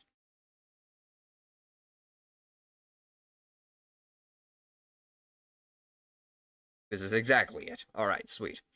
Let me go ahead and grab the link for this. If you guys are interested in checking out what is basically a super epic animation in terms of Godzilla Earth versus Void King Ghidorah, feel free to check out this little animation at some point, because it's honestly just a spectacle in its own right. Might I mention, it is how long was it again? Shoot. Let me click it real quick. Jesus. Yeah, it's about a 25-minute watch. Exactly 25-minute watch. But it is a cinematic masterpiece. Outside of that, we move on to Godzilla vs. Kong. Kind of tying in the movies of Kong Skull Island and Godzilla and the Godzilla Monsterverse. Godzilla vs. Kong was a major cinematic masterpiece when it first came out. Everybody praised this movie above Godzilla King of the Monsters. And it was rightfully so. It introduced some really cool lore concepts. The Hollow Earth theory, where basically all the Titans had their own little universe inside inside Earth, where apparently there was no major like mantle or core to Earth, but instead it was just basically just we live on the surface, and there are tons of tunnels underground that lead to this almost upside down, flip you around journey to the center of the Earth kind of concept. And it introduced basically the idea of Kong, basically just being this ape that originated underground, but he ended up emerging onto the surface, living on Skull Island, and if he ever left Skull Island, Godzilla would be hunting him down. But it also introduced the really cool, it basically, I believe whenever this whenever this movie was released, it was actually praised as Batman versus Superman, but done right. Where Godzilla and Kong, for a large majority of the movie, are duking it out with each other, but around the end, we end up getting introduced to what was supposed to be a remastered version of Mechagodzilla, a new version of Mechagodzilla, and Kong and Godzilla work together to defeat him. Oh yeah, that's definitely high praise. This is definitely, again, another movie that I would highly recommend, because it was just so cool and so good in its concept. The monster fights are awesome. The lore build up for the universe and just the plot in general, really freaking good. Godzilla vs. Kong is definitely a movie that I would recommend that you guys check out as well. I'm basically going to TLDR, I'm basically going to recommend you guys check out the Monster vs. Godzilla stuff just because it's just good in general. You don't even have to ask me if the Monster vs. Godzilla stuff is good. I'm just going to say, yeah, check it out. I may not recommend Godzilla 2014 as much, but I would say Godzilla King of the Monsters could easily function as an equally good starting point. But 2014 Godzilla is one of those movies that you can watch definitely for just getting the starting point for the MonsterVerse world building. But again, Godzilla 2019, Run. I highly rephrase. What's up? And Godzilla vs. Kong is definitely another movie I would recommend. Whether or not you're a Godzilla fan or a Kong fan, it definitely was a movie that actually...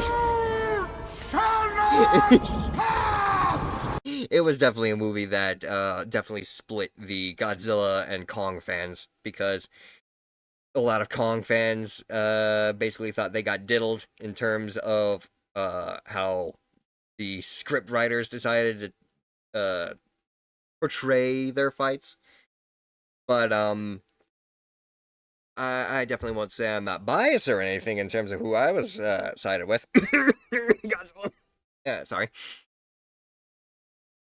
But yeah, again, another good movie. Ooh. And thank you for the care package, Bree. And then we get introduced to another interesting movie. Another interesting movie. Kind of its own spin-off on Godzilla again as well. We get introduced to Godzilla Singular Point. I'm going to say it's a B movie, primarily because unless you really focus on what they're saying, the science talk in the movie will definitely make you lose interest. The idea of I don't even know how I can describe it in terms of just explaining it. But it's basically just a movie that talks about it's hard for me to even describe what they were even like trying to focus around. Let's see here. It's actually not even listed on IMDb in terms of the monster movies in order. Godzilla Singular Point. It's actually described as a television series. It's basically just focusing around the idea of a scientist ends up creating a robot named Jet Jaguar, but due to due to this weird song that everyone keeps hearing that it emanates from an unknown source. It ends up being like a precursor towards Godzilla's return, and kind of going off of Shin Godzilla. This version of Godzilla also mutates from basically just a sea-based creature into Godzilla. Oh,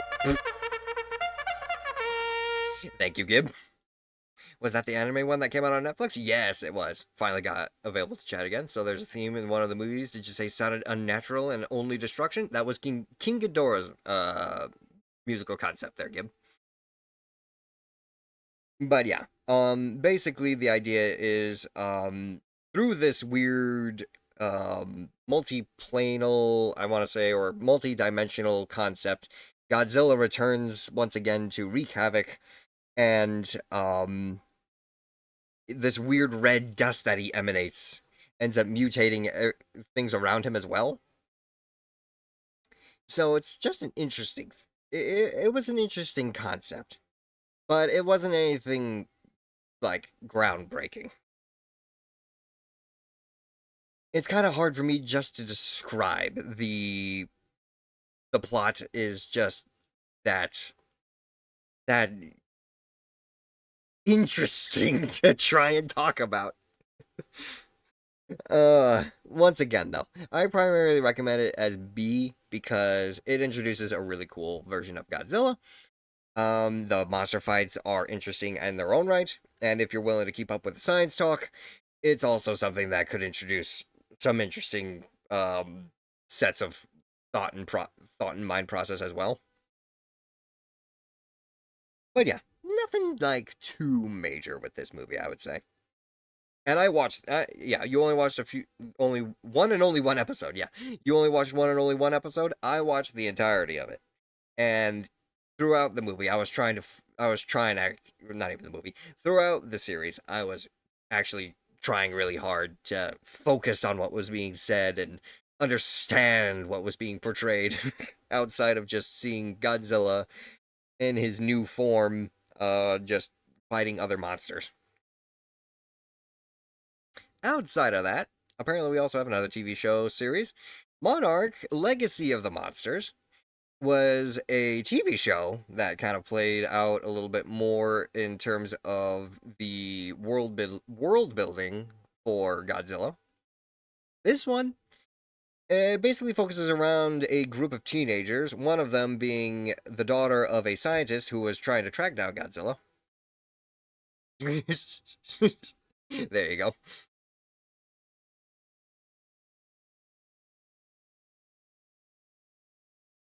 But yeah, it was just it's a good TV show, and it also introduced more monster concepts. It kind of ties in the events of 2019, I believe, to the events that led up to Godzilla versus Kong.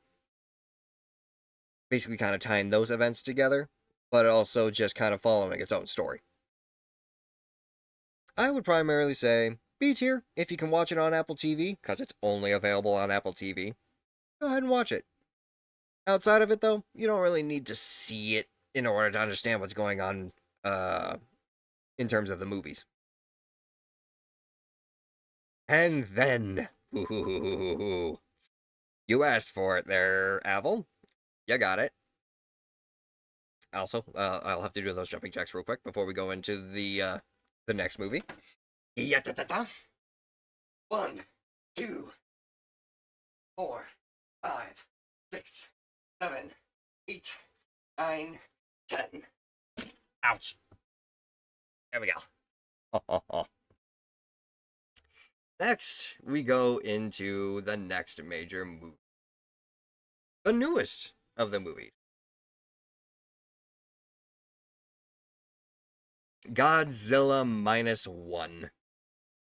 Because if getting hit with if I believe the concept for the title of this movie and why it's called -1 is because if getting hit with all the nuclear bombs from the Hiroshima and Nagasaki bombings that happened to Japan was not bad enough and set it basically down to ground zero, the introduction to Godzilla certainly set it down into the negatives. This Godzilla brings back the classic look, practically from all the way back down to the Showa era, or the Heisei. I forget which one was technically first. I believe it's supposed to be Showa. But yes, Godzilla -1 basically follows the life of a of a of a failed kamikaze bomber who ran away from his duty, ended up running into Godzilla on the island that he originated from.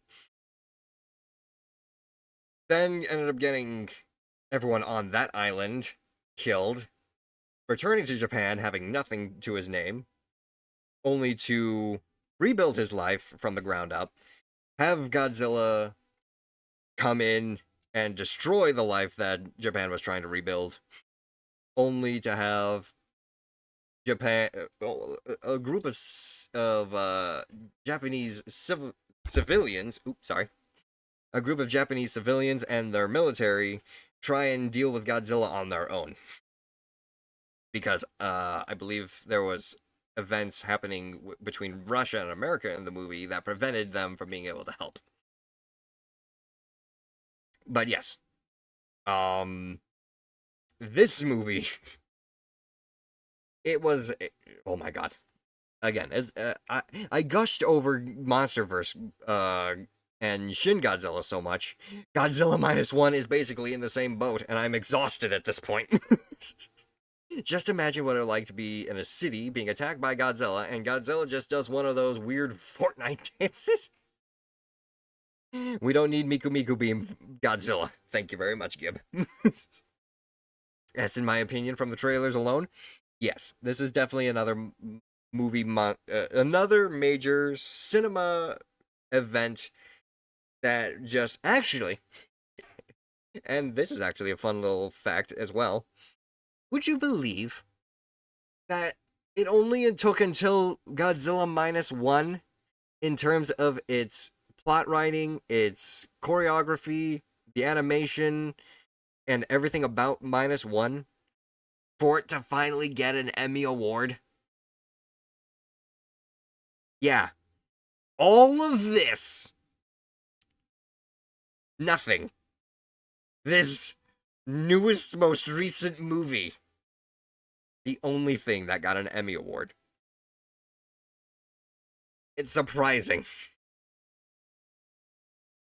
But yes, Godzilla Minus One is a monumental movie that basically retells the story of the original 1954 movie, but basically adds an extra modernized twist to it.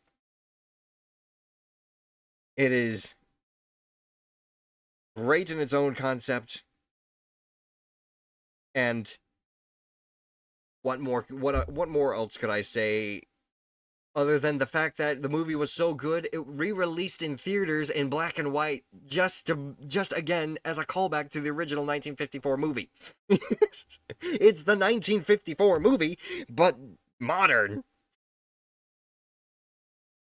It really plays off of the emotion that happens in the movie, the sheer awe of Godzilla, and the absolute terror that everyone basically would have felt if you were around to experience what happened with the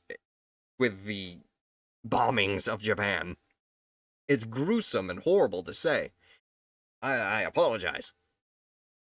But the movie encapsulates it in the original message that Godzilla was supposed to be.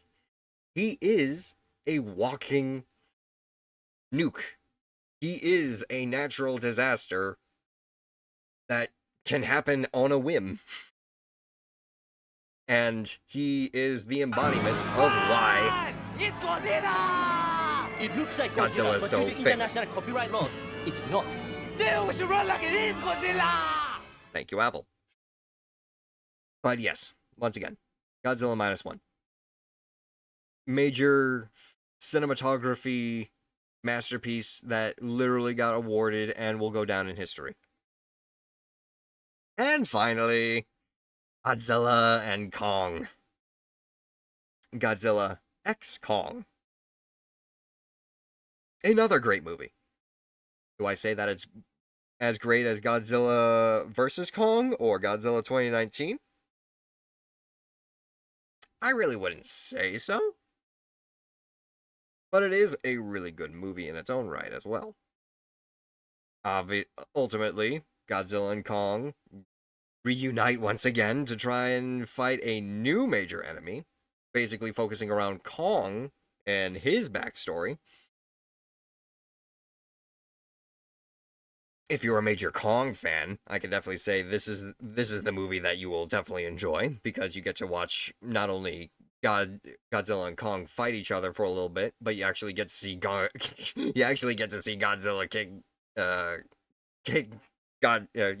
see Kong kick around Godzilla for a couple seconds.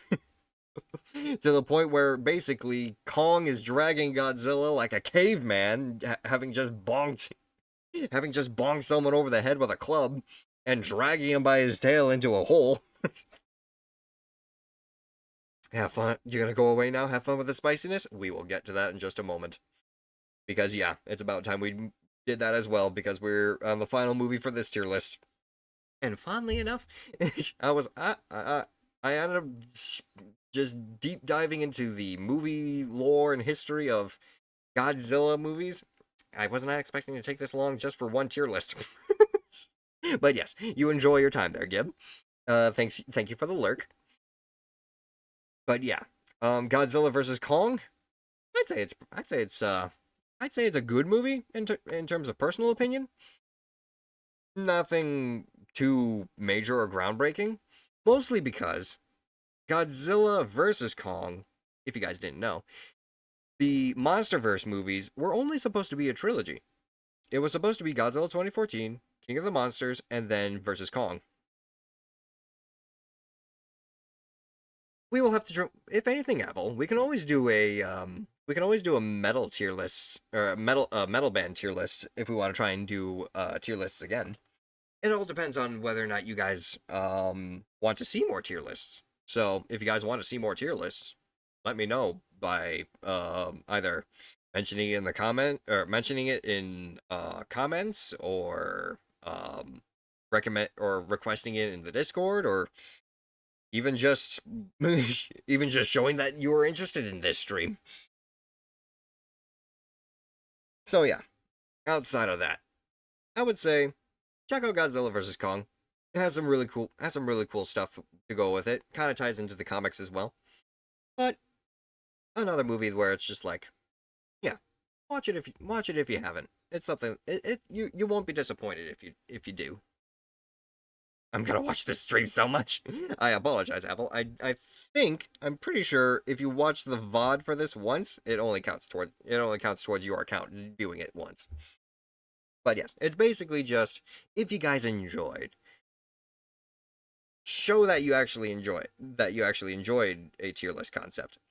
So things like giving like follows, bits, subs, I don't something along those lines. You don't have to, of course, but more along the lines of show that you're interested on like the YouTube archive whenever I upload it there, or show that you want to see another tier list stream by mentioning it in Discord or doing stuff like that, you know? Outside of that, though, here you are.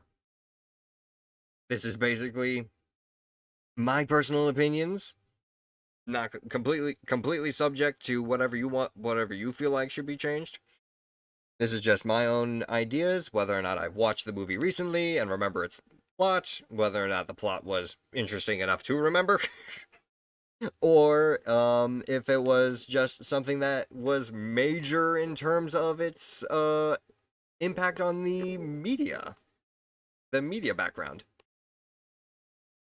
As we did, once again, explain a lot of that concept here. And Marie, welcome in! So yeah, we'll go ahead and save this. We'll go ahead and download that image for later. A Godzilla tier list? Yeah, we just finished a Godzilla movie tier list. Ranging from the original 1954 movie to its most modern day rendition, to movies that you technically really don't need to watch because they're not going to be that big. So yeah, to be continued in terms of that. I watched every one of these. I watched a large portion of them. I will admit I watched a large portion of them. In terms of Son of Godzilla, I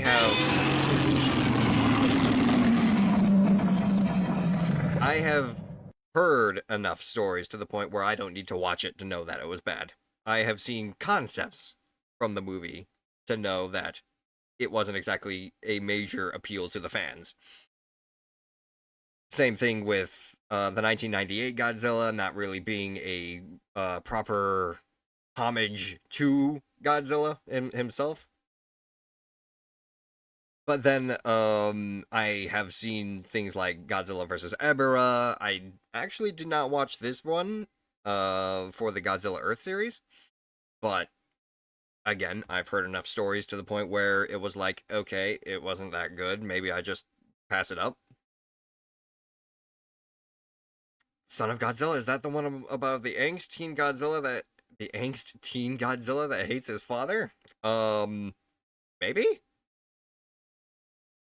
As far as I understand it, it's basically just the movie that introduced Minilla and the abomination that is Minilla. I think maybe the movie that you're thinking about was maybe the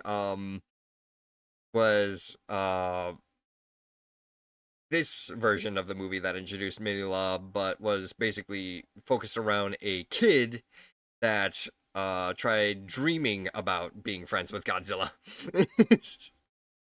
No, but that's the problem, though, Murray.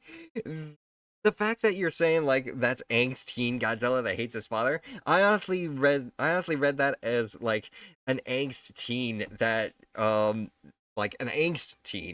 hates his father but dreams about Godzilla. That was how I ended up reading that as at first, to the point where it was like, oh yeah, that's actually a movie. Oh, and thank you. Thank you very much for that. Got it. And that's a movie, indeed. And thank you for the chibi-fi. Although I don't know how well this model's going to portray the next part of this stream, because it's about time we finally moved on to that point. We Okay.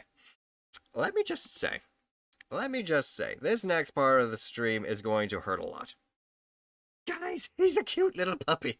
Yeah, thank you, Bree. This next part of the stream is where we end up diving into where things either are going to go very well or very horribly. Because it is time. It is time that we introduce the book. Now I just need to make sure that I actually find the proper image for this. Also, I might need to use the restroom real quick, so I will be just back momentarily. Before we go into this. Just give me a few seconds.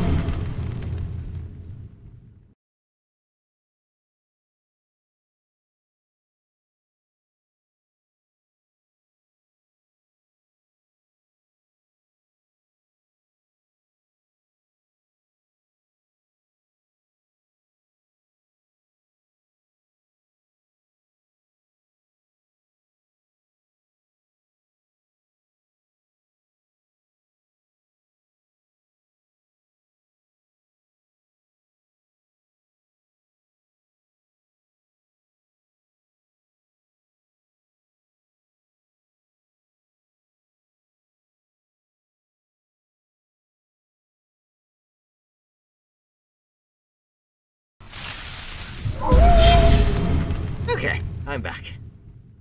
It's nice having a bathroom that's nearby. And don't worry, I washed my hands, I swear. Okay. So, chat, it is time. It is time to introduce the horrible thing that is about to wreck my shit. And I think we may need a little bit of we need a little bit of an intro for this. Terrifying, I know. Ladies and gentlemen, for your viewing pleasure, and to my demise, allow me to introduce to you the Book of Pleasure and Pain, the Hot Sauce Challenge. This book contains 10 various forms of hot sauce, ranging in different flavors, from what the book describes as candy-ass levels of spice to kick-your-ass levels of spice. I have never tried this spice brand before. And to assist me in naming off all the names for this book's contents, allow me to introduce to you the Wheel of Names. This book contains 10 different hot sauces. The bacon hot sauce, the chile lime sauce, the sriracha, Cajun, the original ass-kicking hot sauce, wasabi, roasted garlic, the hot sauce from hell, Devil's Revenge, the ghost pepper, the ass blaster, and the level 10 sauce labeled as spontaneous combustion. The fact that ghost pepper is only the 8th hottest hot sauce in this book. Get the milk and the sugar. This is where pain comes to die with me.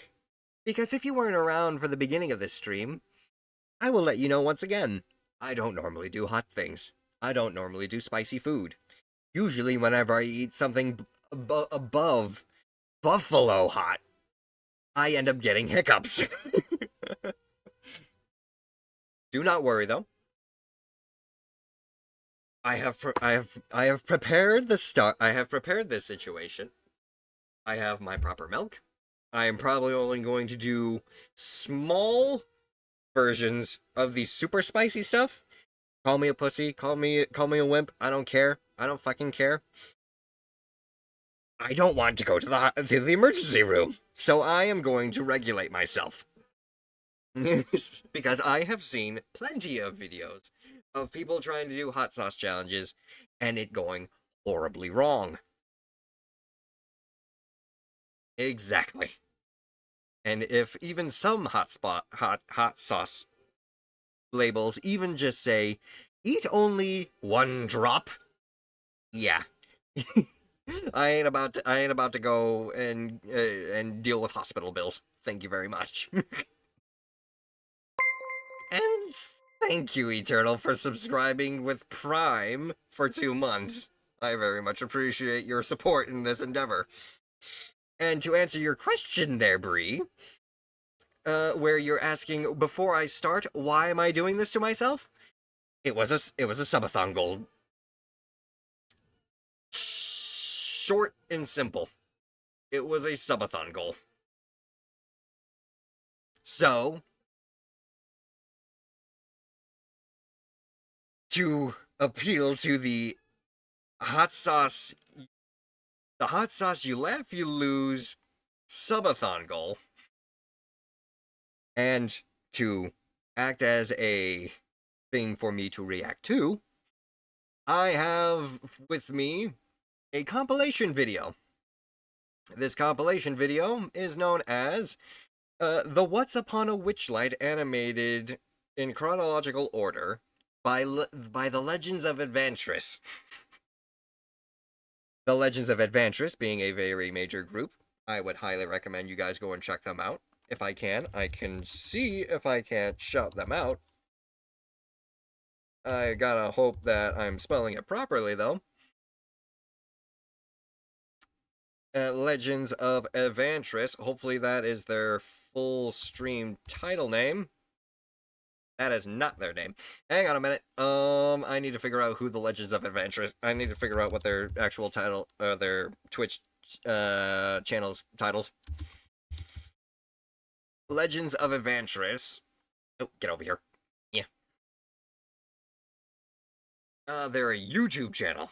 They are a YouTube channel. I don't think they have anything on Twitch. So, if that's the case, then I can at the very least provide a link for you guys to check out. Do consider checking out the Legends of Adventures. Proper accreditation is due. And these are all animated scenes done by, I believe, a single individual artist. Yes, the credit goes to Legends of Adventures and Sucharu, who is the animator. If any of them wanted me to take this down, feel free to tell me in the comments. I don't really use too many social medias.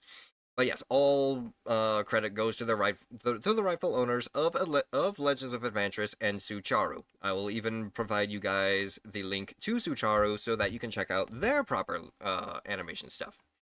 But yes, Azure is the channel that has created this Legends of Adventures compilation as well.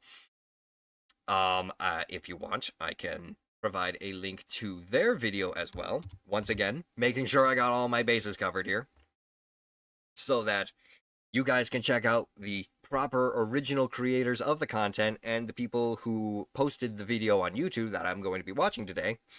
Do consider checking out these individuals. Do consider checking out their content, as if you haven't heard of Legends of Adventures at this point, prepare for some pretty comedic stuff, because I've watched a number of their videos already, and I laugh my ass off every time. So yes. Also, apparently I didn't properly copy those. Copy link. Paste link. Is that that has to be their channel, right? Let me go ahead and take a look here. Yes, that is Sucharu's link. That is the link to Sucharu's channel.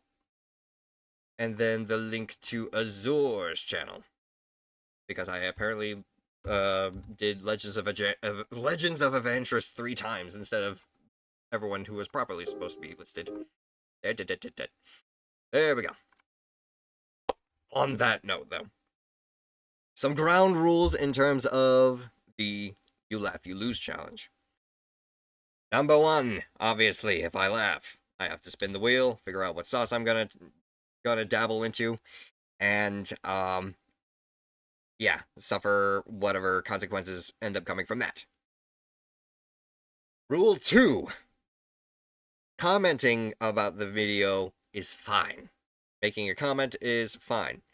I'm going to have my microphone as close to me as possible, because if I chuckle at all, that does not count. That does count. That does count. Chuckles do count. It's not a full-on burst-out laughter, but it is a chuckle. So, if anyone hears me chuckle at any point, you can just type in 1, and I will spin the wheel. And rule 3, if at all, well, not even that, I have to keep my eyes glued to the screen. Which, yes, this is a try not to laugh. If I laugh, I lose. And I can't look away from the screen. I have to watch everything that happens. That way, you can't say that I'm just looking away over here and not actually watching the video. I have to watch. And if I laugh, I lose. So, with the ground rules set, and with the ultimate contest now underway, let us begin by reacting to some Legends of Evangris. Here we go. Okay, do not laugh. Do not laugh. And there you go. Even Azores will post a disclaimer. I do not own any clips shown. All rights go to the original channel, and this compilation is, even though it's spelled wrong, it's got 2 O's instead of just 1. This compilation is for entertainment purposes only. Let us begin our Legends of Evangris reaction. I have a confession to make. I don't think I understand the rules of poker. No, based on my observations, you absolutely do not understand the game of poker. You also need a poker face. When you look and you go, hoo-hoo, it doesn't work. Who let these guys gamble with our money? I was up by quite a bit, card counting, until that drink from Pierre.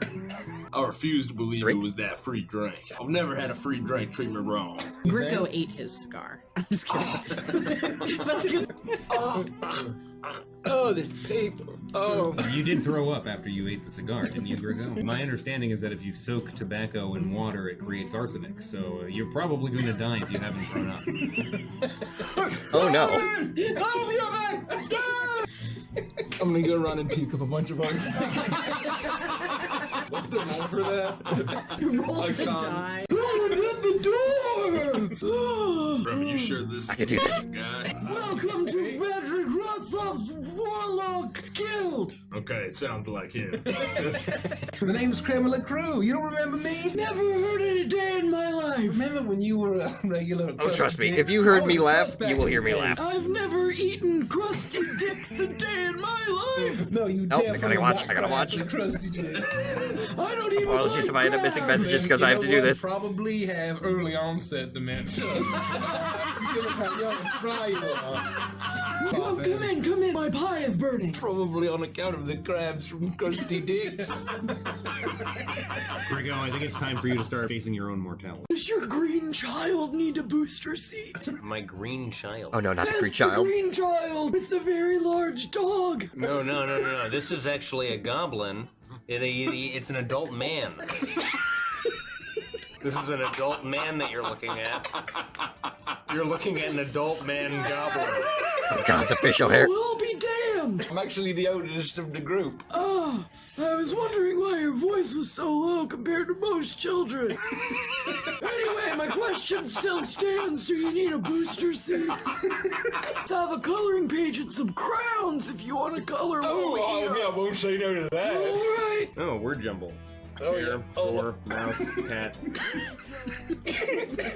Oh, the diagonal's tricky. You'll get that one soon.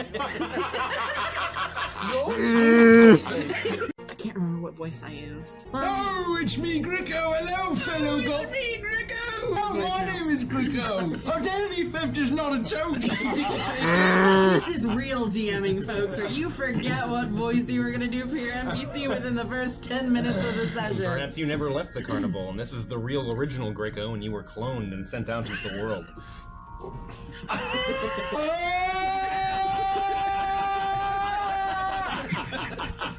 Gideon, who was the last person you killed? Might have been a clown from the carnival. The voice of the last person you killed tells you things about their life no one wants to know. You know, I had chlamydia. I refused to put the toilet seat down because I was rebelling against my mother. What was that? You guys hear that? Chuckles, please don't haunt us. I'm having a very lovely time. Don't forget about that time I gave you a Snickers. You know, I always really preferred Three Musketeers. Did you hear him? He says he prefers Three Musketeers. Probably haunting us because of you. Is that some sort of candy bar? I don't know, but clearly you didn't give it to him. What's a musket? What's a Snickers? Let's move on. We're about to tear this world apart. Remember that time we went to Hershey Bar? They sell 1 pound chocolate bars. My greatest wish was to go into taxidermy. Oh. But my father always said I had to go into the family business of clowning. Chuggles, nobody cares that you wanted taxidermy all along. Well, Gideon's lost. Chuggles, you were a mediocre clown at best. I accidentally killed you, and I'm starting to think that it wasn't an accident. Chuggles, do you like being dead? I've done a lot of thinking about it, and I gotta tell you, it's to die for. Oh, God. Throw me with the heavy weight of the clown that haunts your past. My past was haunted by crippling loneliness and imposter syndrome. These unicorns remind me of my OC pony Dewdrop Starshine. She was actually a princess. She had 2 different colored eyes, and she was the only one that could learn fourth healing. I mean, special magical unicorn healing. And she didn't have to work for it at all.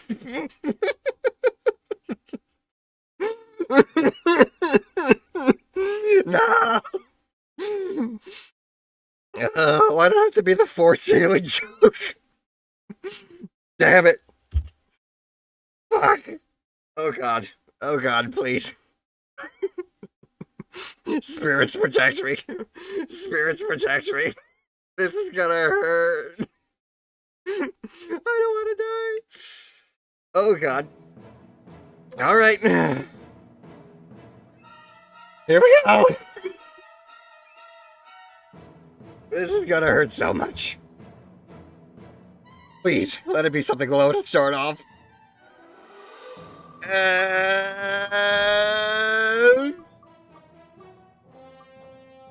Oh, thank God. It's at least Chile Lime. That's only level 2. Oh. Oh. My heart's racing right now. The moment I saw spontaneous combustion rolling around, I was like, oh no! Okay. I'm gonna have to spend it. I gotta try and do this quickly. I gotta try and at least open up the first bottle. This is all completely new, by the way. Nothing has been opened, nothing has been touched. Oh god. I'm gonna have to poke like a hole through this. Quick, someone get me a pen top. Nah, let the Satan's heart burn right off the bat. The rest won't be so bad. Oh god. Oh god, it doesn't even have like a drip tip. It's just an open bottle. And I have it on my fingers too. Oh god, don't rub your eyes. Don't rub your eyes. No matter what you do, do not rub your eyes. Oh. Okay. Hands are shaking. But it's alright. We're a big time streamer. We're no, we're not rubbing it. We're a big time streamer. We could be like the others. Okay. Here we go. You got this. Spirits protect me.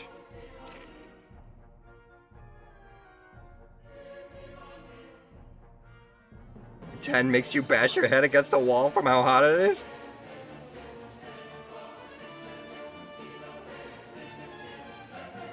Okay. It's got some zest to it. But actually, I can at least taste the flavor. Chile lime. Not that bad. Ooh. Again, it's only level 2. Definitely not the worst. Definitely not the worst in the mix. There is worse yet to come. Yeah, when he draws something weaker, it won't be so bad. Exactly. Okay. Now we gotta go back. Back to watching. Back to not laughing. Okay. And go. Oh. That doesn't make any sense. The one thing I'll never forget is the sound of their scream. Chuckles, who are you even talking about? I scream. What is the name? You scream. We all scream. In the terrible house fire at the family reunion.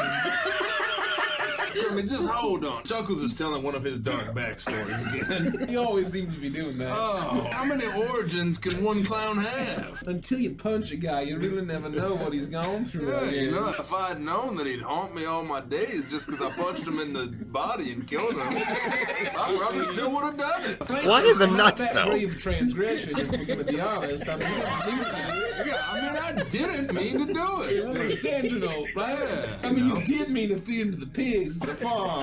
Yeah, that fit. What were we gonna do? Just leave him in the grass? Ticket sales would plummet. We'd have to start charging double fries. Corpses ain't good for business, right, kid? Yeah. We've had this conversation like dozens of times. Just trying to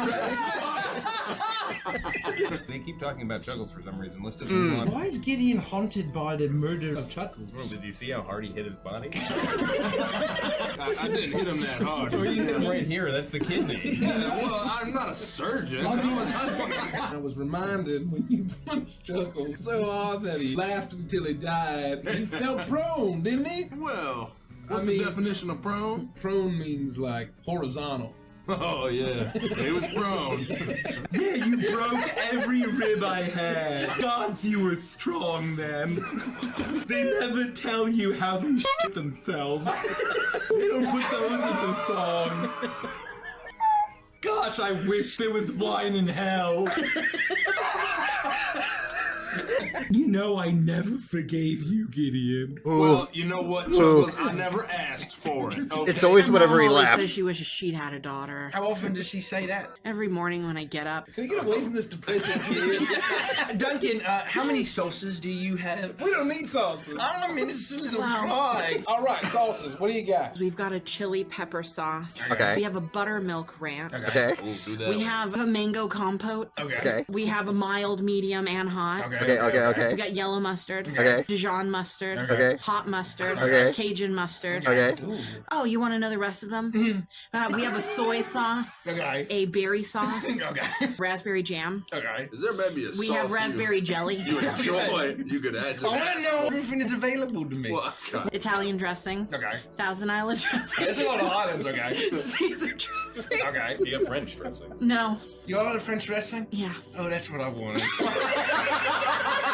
Oh, I guess I'll eat this draw. Thanks, Duncan. Carnival can't run without Mr. Witch's pocket. That face is an actual alligator head.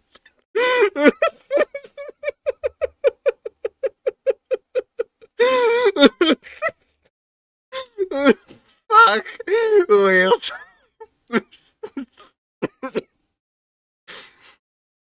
Oh, not again. Oh, we're only 7 minutes in. This is gonna be horrible. Alright, here we go. Reset the music. Let's do this. Next one. If it's a repeat, I'll re-roll. Obviously, it's only one that we've done so far, but I'm just at least mentioning that right now until we've gone through a large portion of them. So if it lands on Chile Lime again, we'll just re-roll. Ooh, spirits, protect me!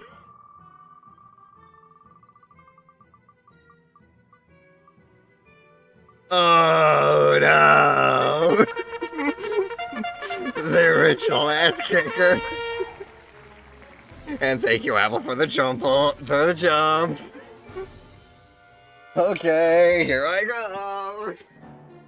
1, 5. Emotional damage. Okay. Roll the wheel and light the fires. Where can I find the original ass kicker? Hang on a minute. Where's my box? I need to figure out which one it is in the list. Pardon me. Okay, original ass kicker. That is number 5. We are halfway through. We started at 2, now we're at 5. This one, maybe,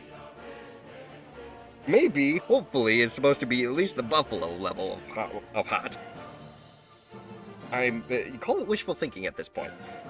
Also, for fuck's sake, rip the thing already so I can open the bottle. Okay. I certainly hope you guys are enjoying a literal stream that does not involve gameplay whatsoever.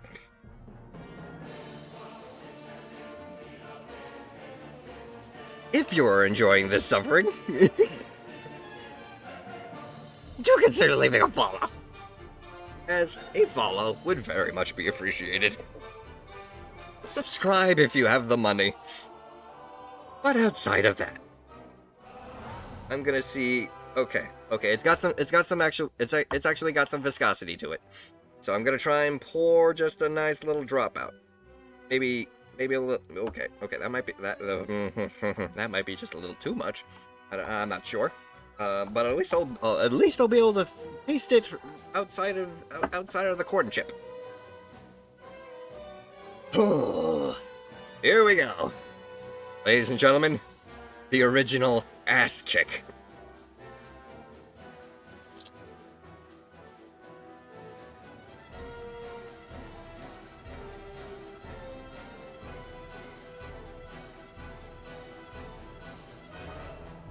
Okay.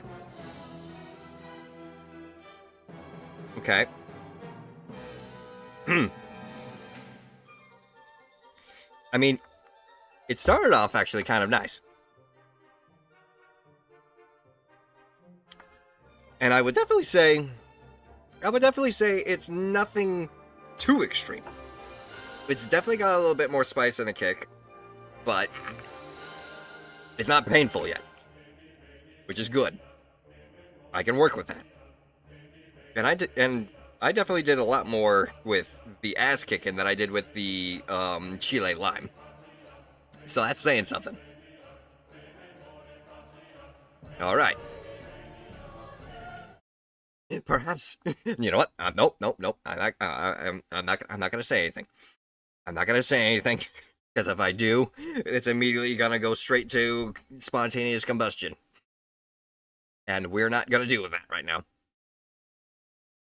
Not this early in. Alright. We continue. Once again. Calm of mind. Silent in thought. Don't mind the realistic crocodile head guy. And begin again. Carnival can't run without Mr. Witch's pocket watch. I hope he never loses that thing. Did we just encounter random NPC dialogue? We're not this specific. I told you about the carnival. There is dark times these days. I hope the king doesn't come ill. Stay a while, and sure is dark time these days. Sure, the king doesn't come in. Stay a while and listen. Sure is dark time. There was a week when he called Well, me if the MF North every day. wind- Frosty got so upset. Please stop calling me MF. No, remember when I had that phase when I was trying to be cool to relate to my adolescent daughter, and I kept doing this, and I'm like, hey, Matt, how's it hanging? Do you want to do a little rap about why you should listen to your parents and clean your room? It's been years, but I want you to know that those sunglasses you had during that week, I stole them and I broke them because I was tired of being called MF. What? You said that they went to the farm! MF means motherfucker, dude. It also means morning frost. Gideon. Maybe that makes you a bad MF. What makes you think that crossing your arms and bending your torso at 45 degrees makes you cool and relatable to children? I saw like a strange mouse man doing it at a child's casino. The kids seemed to be present. So I thought that I may as well learn parenting tips from the rat at the child's casino. You begin to grow a pair of breasts. Really, really nice, large breasts. Oh no. And you feel incredibly lustful. Oh. Oh no. Look at this tall drink of water. I'll be heavily using the promotional material, but only show up in a handful of episodes, disappointing all viewers who wasted their money. Oh man, he's on symmetrical evil. I mean, I guess that's actually very normal. Oh, I'm gonna claw my scarecrow. Why don't we just spin this scarecrow till it's pointing the way out of here? Oh, after I'm done with him, he's gonna be pointing in 3 directions. No, keep watching. Can't look away. You did this, Nikki! You did this! If we murdered this Kenku, we wouldn't go to carnival jail? Oh, we would be sad. No, the mood of the carnival would be ruined. What about justified killings of terrorists, politically motivated or otherwise? That's a good point. That's a good He point. might be causing mischief. Everyone would celebrate if we killed a terrorist. Yeah, let me be an enemy combatant. That's a whole other thing.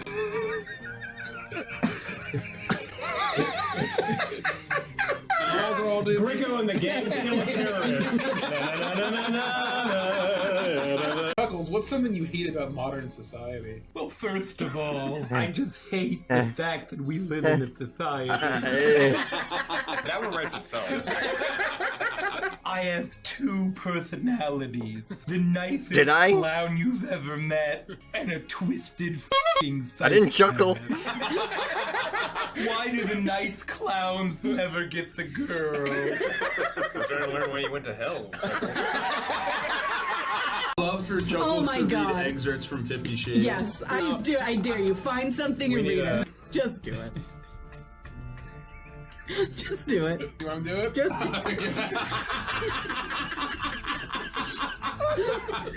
Do yourself.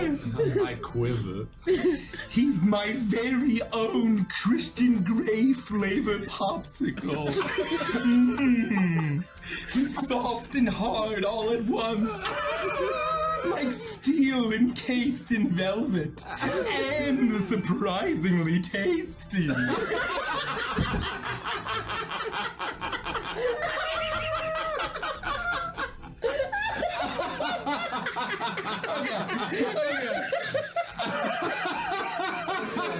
Is that 50 Chuckles of Grey or 50 Shades of Chuckles? It was a combo tuna meatball sub. That's my favorite! Oh, I knew Jerry wouldn't forget. They call that the Goblin Surf and Turf. Who calls it that? My uncle. He was always kind of weird. Was your uncle named Jerry too? No, his name was Globo. Growing up with a name like Glorbo would turn anyone strange. That was a very actually common goblin name. The meatballs are definitely not meat. It's a soy-based alternative meatball. Yeah. Oh. Oh, yeah. They're called impossibles. Oh, I'm glad they're expanding options. I'll support their life choices. Oh.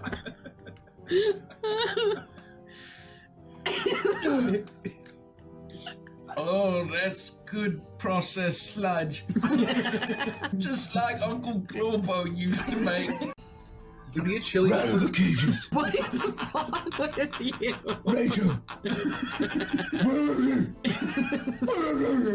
For the podcast listeners, Mikey has donned a Ninja Turtles hoodie and is cosplaying as Batman. This Bane fella, he's a real big guy. Maybe he's wondering why someone would shoot a man before throwing him off a plane. I gotta say, you sound like Donald Trump as Batman. Oh, we're doing humor here. I'm vengeance. No. The best vengeance. Nobody does vengeance better than I do. Fuck. I am vengeance. I have the best vengeance. The best vengeance. Oh, damn it. I am vengeance. I have the best vengeance. I am vengeance. I have the best vengeance. Okay. Here we go again. Break out the wheel.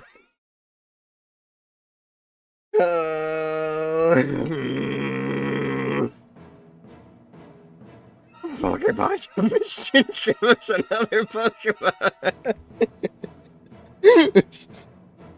Thank you, Bree.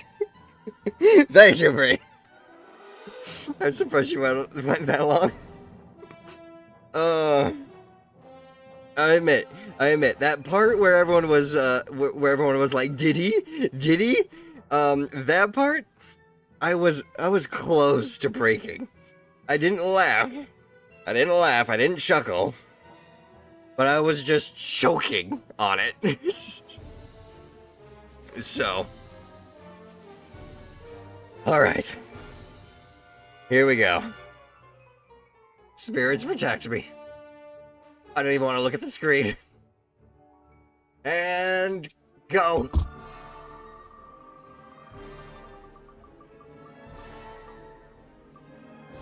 Chat.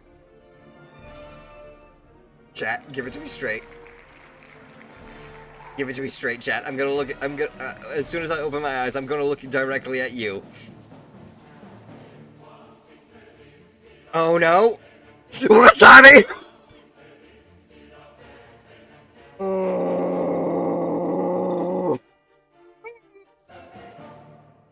You should come to Coolers. Get them out. Oh dear. Also, no promoting other people in my stream. Thank you very much. Yeah, as much as I enjoy Kulikan, I wouldn't. I have to regulate. No one promoting. Okay.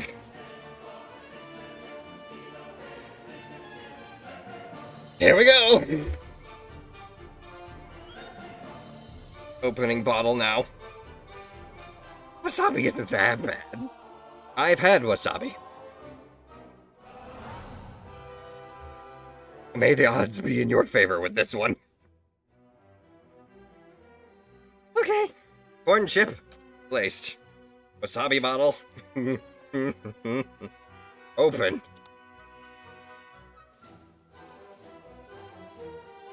Here we go. Got some viscosity to it as well.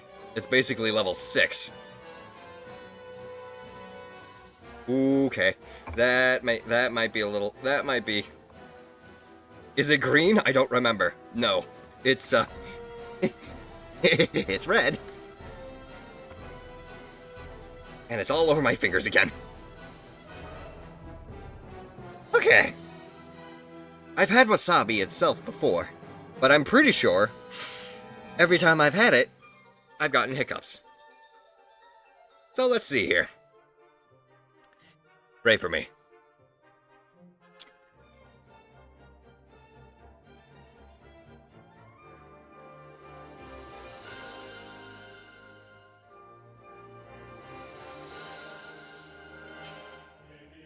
Okay. Did anyone feel the earthquake? There was an earthquake? I'm not near a, oh. I'm not near a major continental, what, I'm not near any major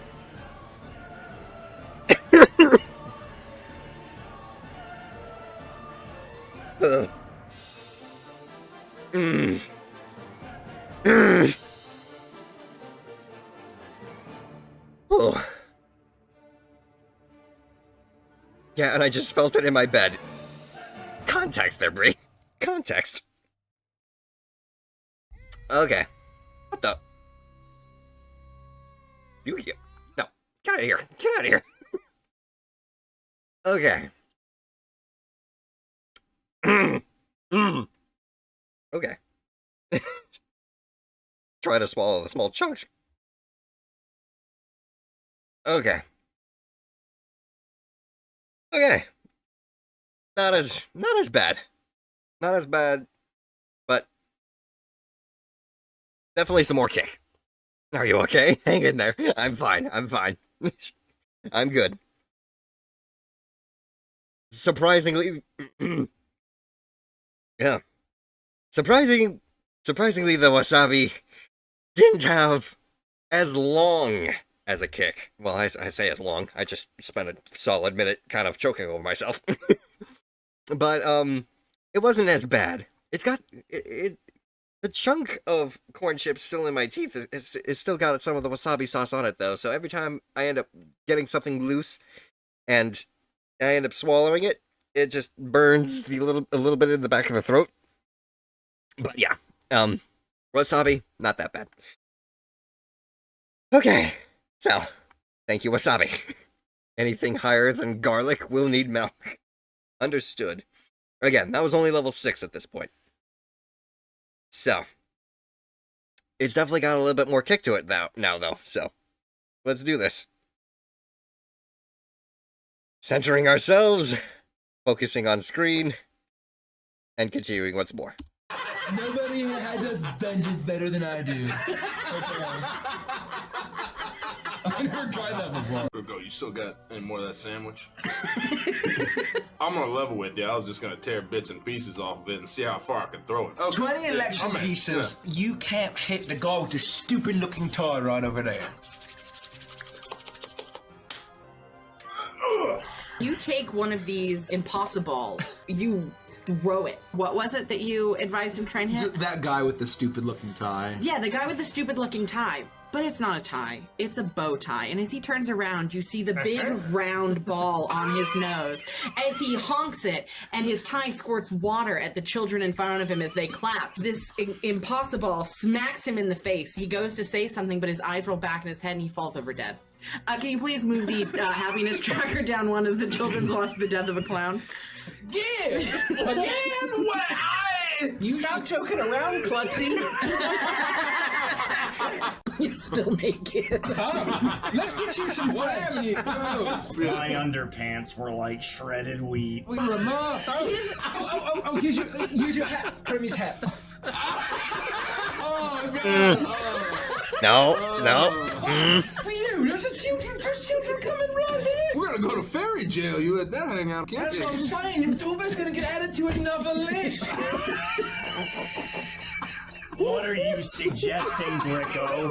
Torbeck isn't a pervert. I'm just a bugbear.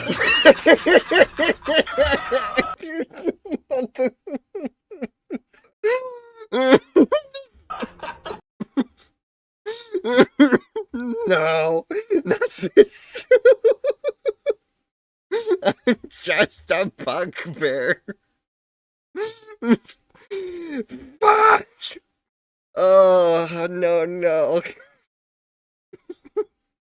Not the scenes with Torbeck. Oh.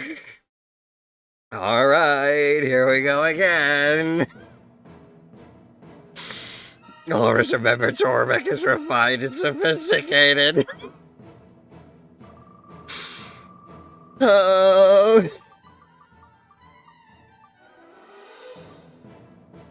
We technically did not do Sriracha again. And I know for a fact I haven't done sriracha. I haven't opened the bottle yet. Oh, got off lucky again.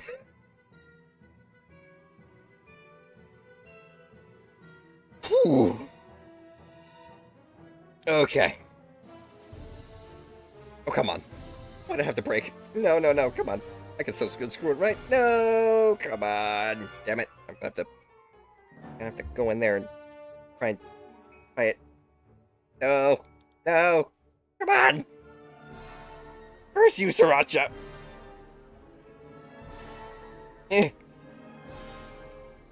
No.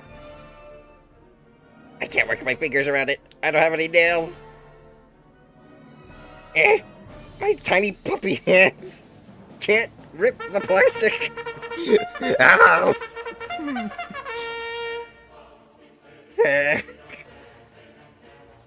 Okay. I'll at least get myself prepared. Sriracha's there. Corn chip is down. Alright, let's do this. 4, 5, 7, 9, 10. Okay. Here we go. Just a little bit, just a little bit. Probably the size of the drop that the wasabi was. That was a decent amount. I was able to actually feel it really good with that. Maybe I was going a little too lightly. Maybe I was. What the fuck? Hello? Sriracha? Oh no.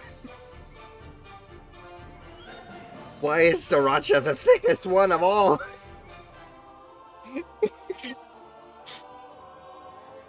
Why is sriracha level 3 but so thick? It's only level 3. It's like barbecue sauce. Okay, here we go.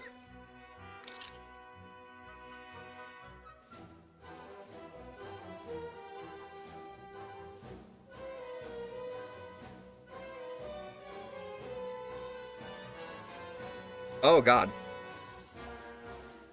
Oh god. Sriracha!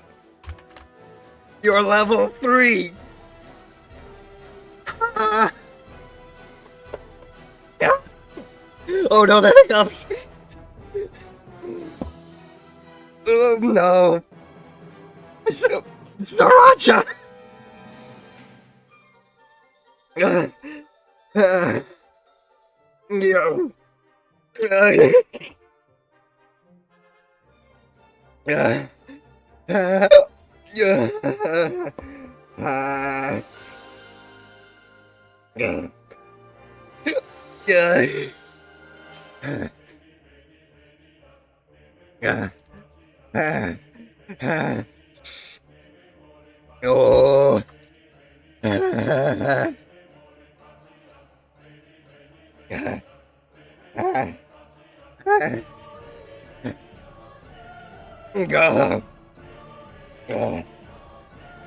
Oh.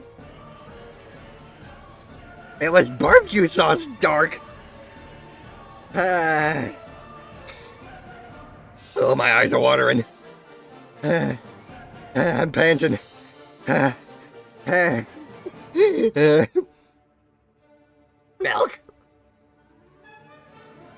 Oh. Oh. Oh. Oh. Oh. Level 3. Ah, that hurt.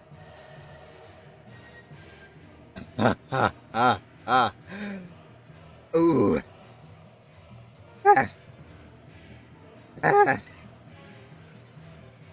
It's alright. I definitely think they mixed up the packaging. If it's that dark, it should be higher than garlic. Oh, Lord. Ooh.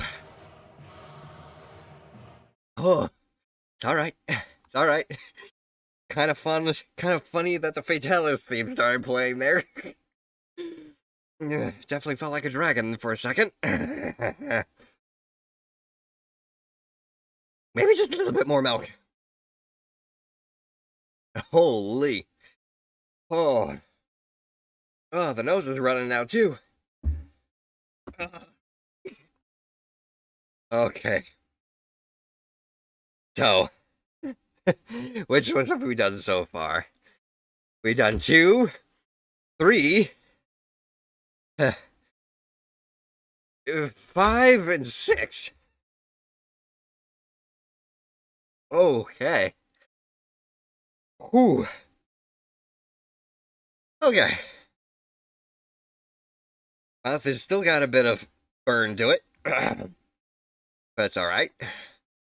I think we're good enough to start the next round. Ooh.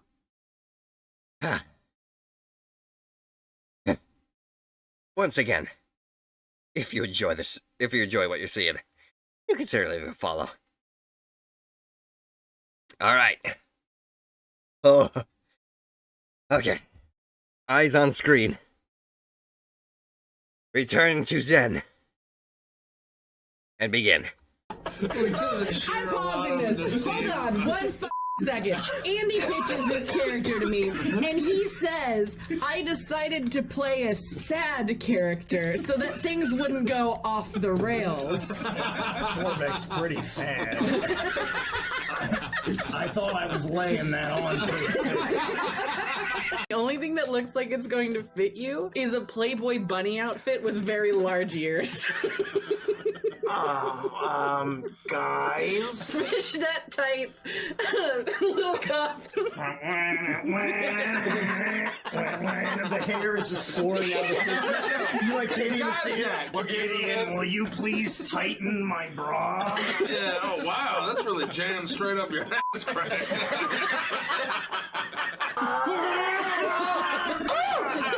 Ouch. I think Torbeck is in.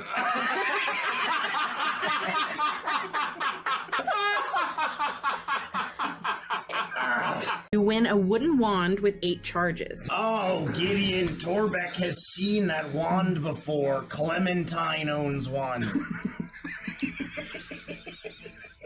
It moves around a lot and makes noises. She's excited by this? Torbeck isn't sure. Yeah, you don't recognize the look? You're down in a break. Congratulations.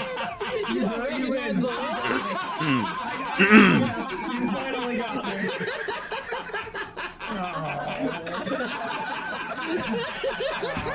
Gideon really is better than Their open wounds is the least of their worries. With my ghost eyes, I can see they have the silent menace of gingivitis. They shouldn't have lied to their dentist about flossing. I still don't understand a damn word you say. Who are you talking to? I'm talking to Chuckles. I was filled with pent-up emotions, and I decided to drown them in whiskey sours and plates of walnut brownies. I gotta stop accidentally. Okay. Alright. I can roll with that. Bree, thank you for the care package. I will go ahead and take a quick drink while everyone comes back from ads real quick. That wasn't a laugh for the video. Just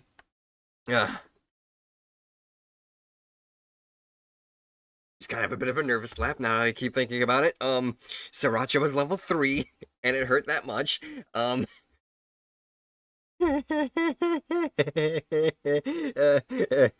scared about level 10. Welcome back, Bree. Thank you for letting me know that the ads are done. Okay. I need to blow my nose for a moment. Just gonna mute myself for just a second.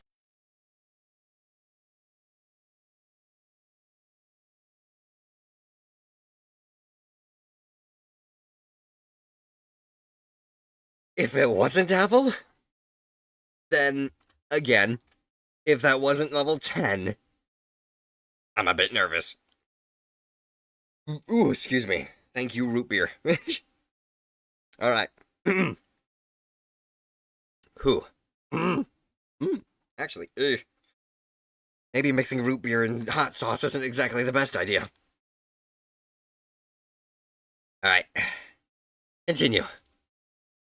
Killing clowns. Are you sure this is actually Chuckles? It might be all in your head. I mean, it dude. could be Klutzy. You know, it could be either one of them. I don't really know what Klutzy sounded like. I killed him 600 yards away. With a meatball, for God's sakes. Instead of stiletto, they should call him luggage. Cause he's an alligator. That one was pretty good. It's not relevant to you. No, he wasn't talking about you. I think he was making a reference to something totally unrelated. Oh, yeah, probably. Who? Oh, Chuckles. Does Gideon have imaginary friends too? No, I'm haunted by past murdered clowns specifically. but- Sure. No, I didn't even like him. I mean, really, I didn't know him enough to have strong opinions on him. Only the really time I heard him make any noises when he was freaking out in the grass. Well, he was always Chuckles, but then he chuckled until he died. Do you remember that? Oh, you guys told me that Chuckles retired. Oh, Oh, the farm, right? Yeah. Time to the clown. No, he's not dead. No, he's not dead. Yeah, and I didn't murder him. Guy's not. It's Guy's not. Guys' night. It's time to get started with the poetry contest. Torbeck's favorite color is purple. He loves to go and oh. That's not a poem. I guess I'll show 'em how it's done. It's so much fun. Just make up lies and win a prize.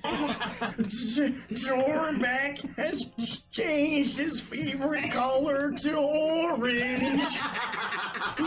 Torbeck, not again. This is getting sad. I'm feeling bad. It's slightly charming. I find that alarming. Torbeck dreams that he is the spirit of a wolf. Golf.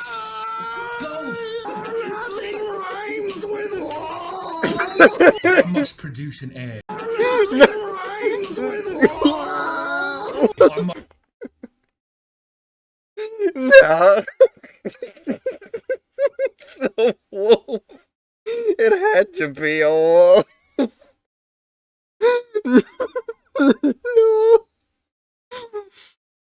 No. Oh.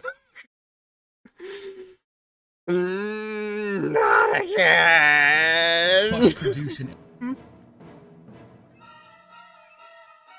Let it rip.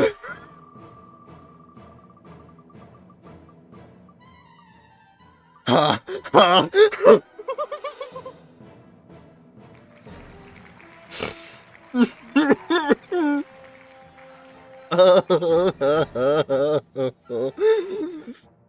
Level 9. The ass blaster.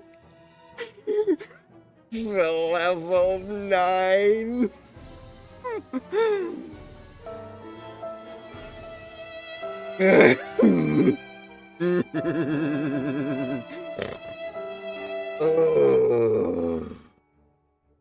All right. This one I'm doing a tiny drop. I don't care what you say. I'm doing a tiny drop.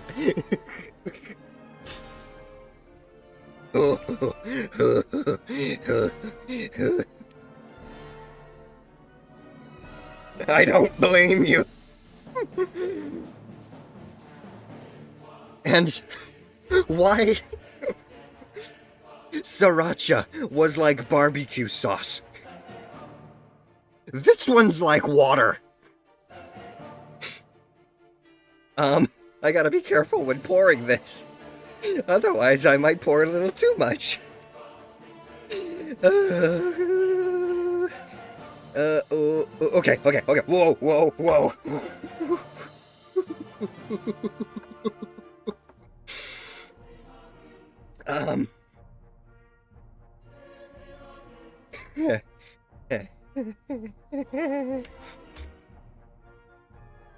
Okay.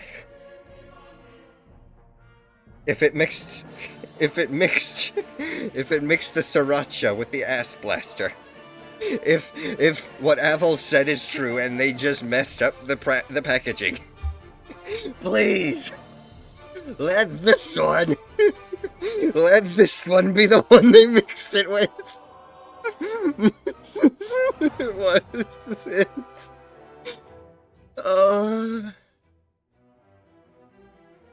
Ladies and gentlemen, it has been an honor serving with you all.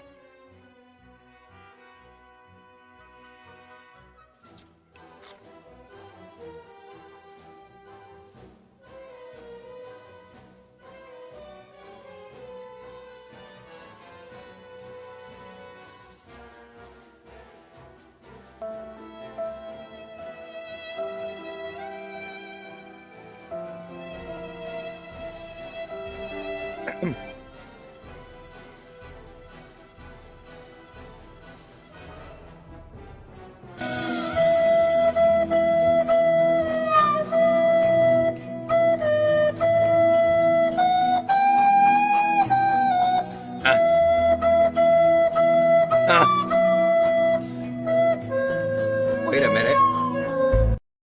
Hold the prayers.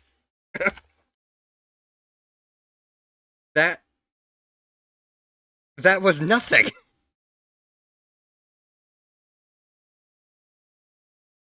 Did they actually switch Ass Blaster with Sriracha? Was Aval correct? And they switched Ass Blaster with Sriracha? That was nothing!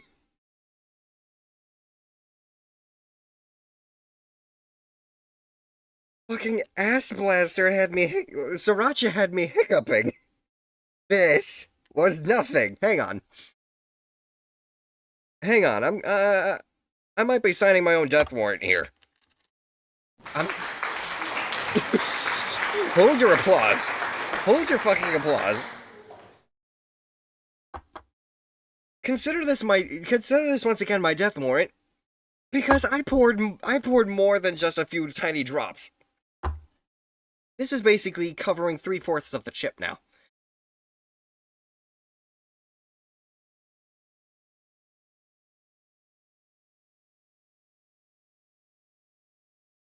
Yeah, nothing. Okay. I guess I should switch around. I suppose I should put Sriracha down at the bottom and Ass Blaster in third, because that was nothing. Alright then. Alright. I don't fucking know. But that's technically Ass Blaster done as well then. Yahoo! Alright, let's continue. What the hell? I need to fuck a troll. What? Greco, you've been acting very strange all guys' night. But Greco, I must save the realm. You're Greco. He doesn't even know his name anymore. My name is King Schmebulon. The decade-long war we've had with the trolls has almost destroyed this kingdom. What the hell are you talking about? I must marry a troll to unite our What happened to you as well, Aval? Fair enough. Peace to this war-torn kingdom. That will make things difficult. The language of the trolls sounds like horrid screeching to me. So my wife will surely be someone who I cannot stand. But I must fuck her all the same. For what it's worth, Clementine can't stand Torbeck, so that's probably the norm for relationships. And I don't want to just fucking troll and say goodbye. I am not the kind of ruler who would hit it or quit it. Yeah, no, of course. Why? Why not just throw and leave? No, I must have a long-term serious relationship, and we'll have to spend time together, quality time, and by that I mean sitting on the couch and ignoring each other while we watch Netflix. Because that's the only hobby we have in common. That's very mature. Like a real relationship is the only way I can save the realm. That sounds like a fucking living hell. Have you ever met a troll, Greco? I've known a lot of trolls. Have you seen? Please elaborate. Yeah, I mean, you know what I mean. Like, you know what I mean? Have you you looked at a bowl of oatmeal, it's like thicker than that. That is interesting. You are going to be on. Damn it! Damn it! I chuckled. I chuckled. It was. I live in hell. Please elaborate. It was right. It was right. Where is it? Right there. That face.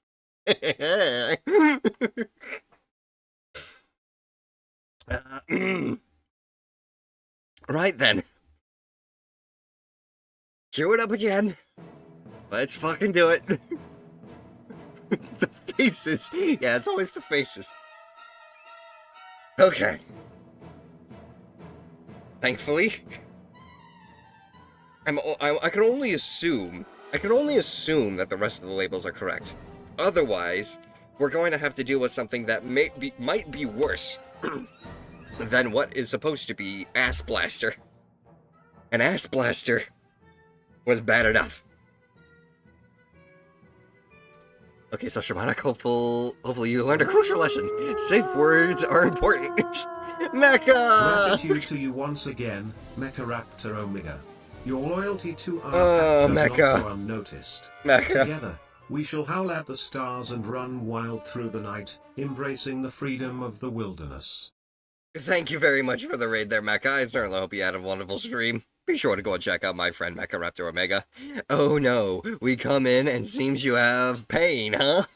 Yes, as far as we understand it, we've technically tried the second to the last hottest spice. We don't know if any more labels have been switched around. Apparently, Ass Blaster was weak, and Sriracha was living hell. Sriracha being level 3 and Ass Blaster being 9. So, I don't know if there's any other labels that have been mixed up, but everything that we've tried so far has been pretty tame so far. It's only until we reach level 7 and up, outside of Ass Blaster, that things can apparently go even worse for me. So yeah. Masochism. This wasn't masochism. It was a subathon goal from last year that I am redeeming this year because I finally got to the point where I had enough time to do it. So yes. Let us start that music back up as we roll the wheel of names for the next hot sauce we try. Well, your stomach's gonna be fucked at the end of this. I can assume so. I mean, to be fair, we haven't gone past level 7 yet, again. Except for Ass Blaster, which we believe is Sriracha. Again, it's all just up in the air in terms of the labeling. So, let's see where this takes us.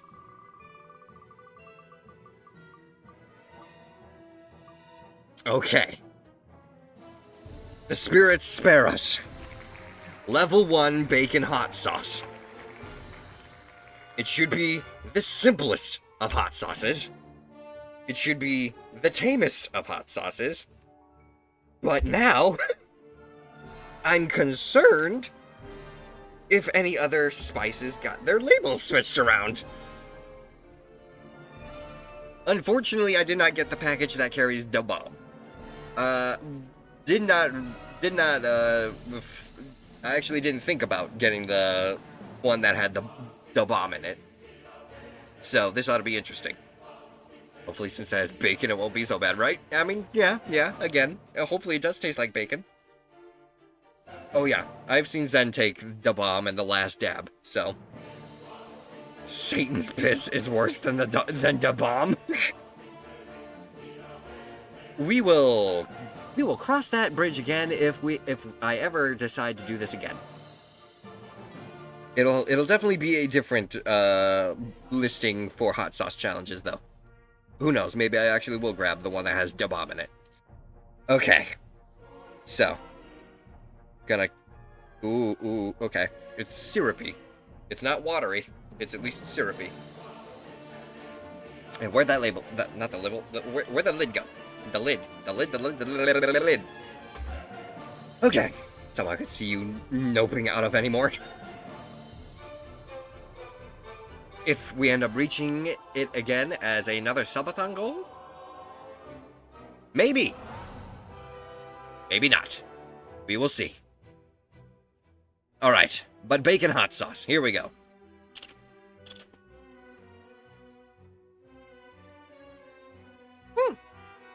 Actually,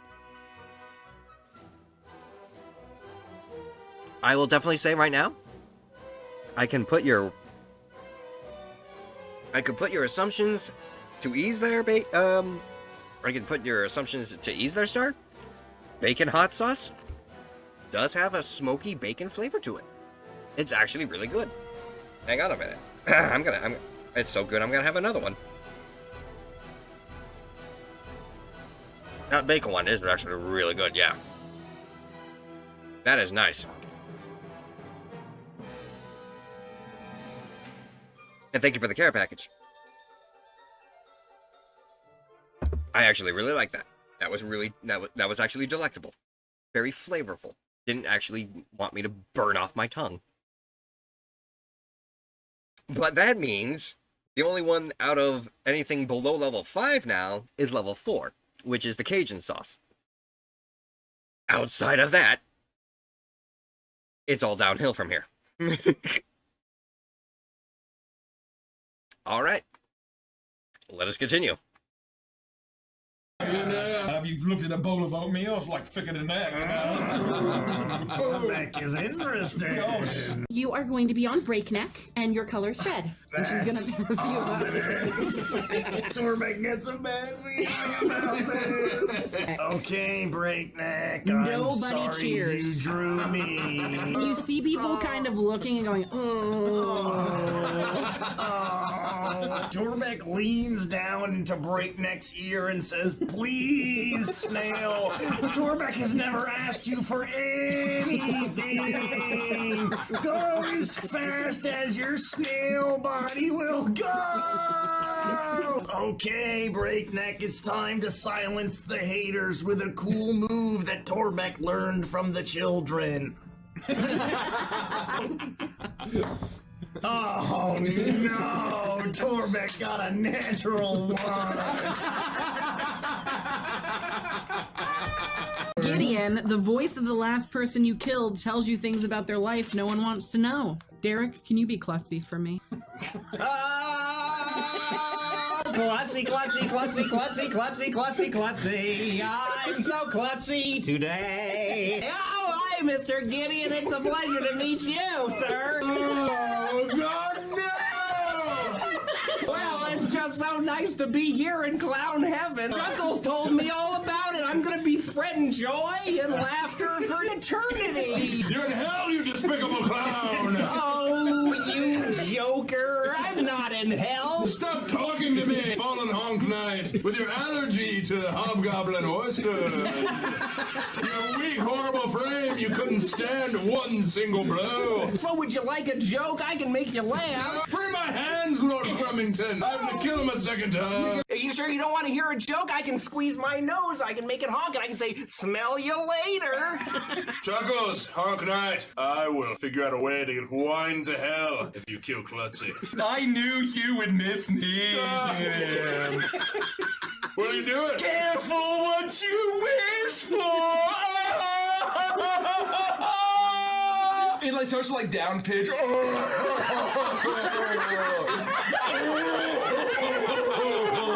Oh, Chuckles, you're so silly. I'll go ahead and honk my nose now for you, Mr. Gideon.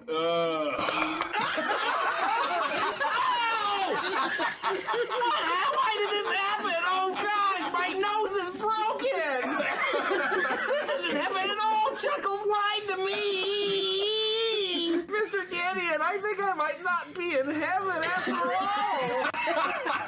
You know that a dumpling implies the existence of a large dumple. If you put a football-sized dumpling in front of me and called it a dumple, I would eat it. It's a simple question, Doctor. If you had a football-sized dumple, would you eat it? I know I would. Heck, I'd have seconds. You need to stop coming into my office for questions like these. There are people who need serious medical attention. Also, I have crippling hemorrhoids. Now we're talking.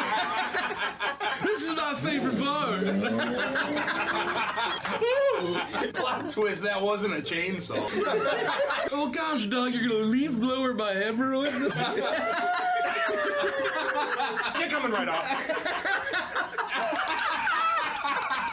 Oh, like winds in the night. Leaves blowing through the trees. This drag show is really impressing the owners of this carnival. They're not heckling us. Silhouette! More like, is it over yet?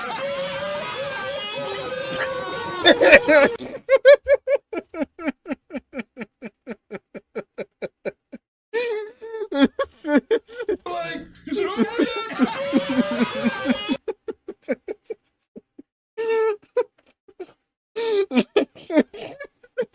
Just that face. The faces every time.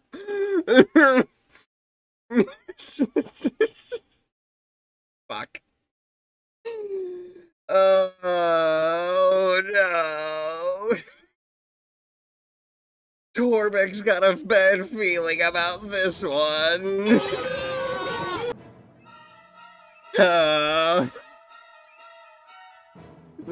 Because I haven't seen it yet. Here we go.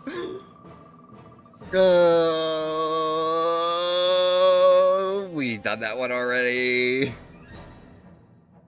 How many did we go through already? Hang on a minute. We got 1, 2, 3, 4, 5, 6. We went through 6. I'm gonna say I won't do. I'm gonna say I'm not gonna do this one. We're gonna go until we've reached at least 8. If we hit the 8th sauce, I will start doing duplicates. So let's give it another one. Just to try and spread our palate out in terms of flavors. That okay. I thought I was about to regret my decision there. I thought I was really gonna regret my decision there. But then again, we've done this one already. Wheel of Fate. Don't let me down.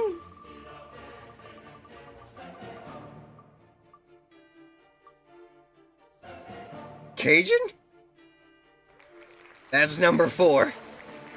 We have not done Cajun yet. I was like, oh no, not that one yet. Alright, Cajun spice. As far as I've been told, it's always so nice. Let's hope I haven't been misled.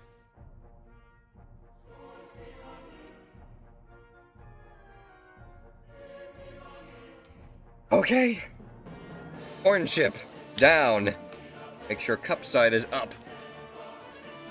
Cajun spice, ladies and gentlemen. Okay. I just opened the bottle. And I can already smell the spice. And it's like a good 2 inches away from my face. Not even 2 inches. 4 inches from my face. And I can already smell it from here. Okay, Cajun, it's time to come out now. I can't actually see you. You're that liquidy.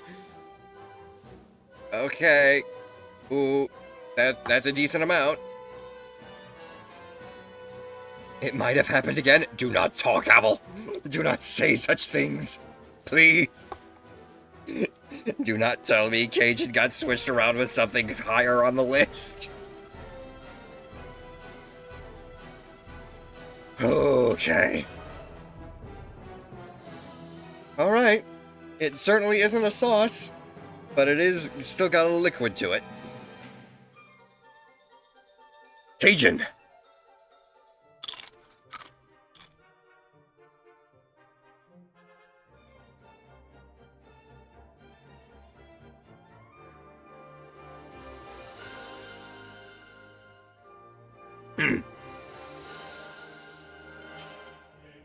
Ha.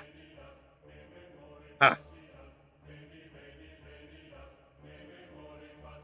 Not that bad. We're all right. We're okay. Honestly, not that bad. It's got a nice back of the throat burn, but everything else completely clean.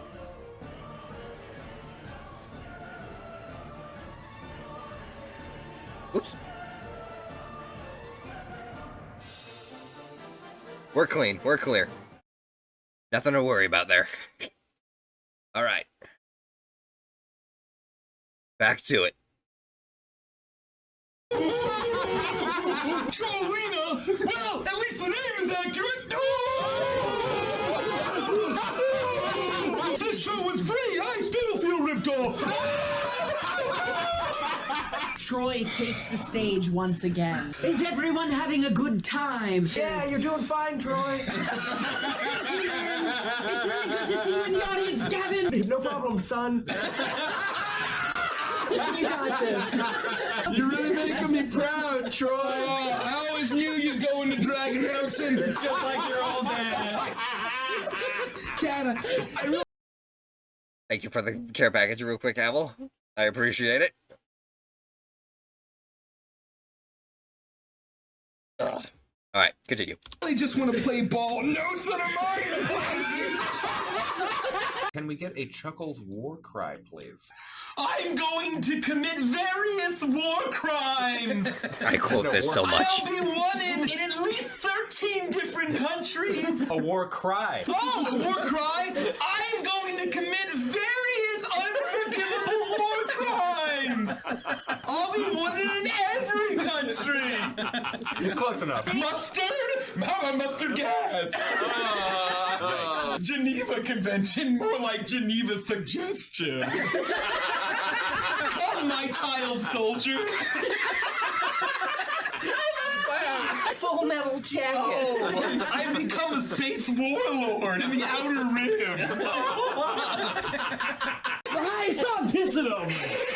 I can't stop overwhelming urge. I guess I went to hell of all places. I come to and my mouth is full of catfish. Guys, you had like a big old if I had an electric piece for every time I woke up in the world getting shot by introduction, I have 2 electric pieces, which is a life as weird as half a try. Just once I'd like to get to a session without piss. You know, my friends up back home always called me Whiskers, because I'm curious like a cat. Oh, wow. Yeah. Hey, Will, I have a question for you. Okay. If you could choose to be freed from your horrible fate and be reunited with all of the ghost kids, or get eaten by a giant spider, what would you choose? I would choose to undo my fate and be reunited with all the other will-o-wisps. Oh, thank gosh. I thought you were going to pick the giant spider.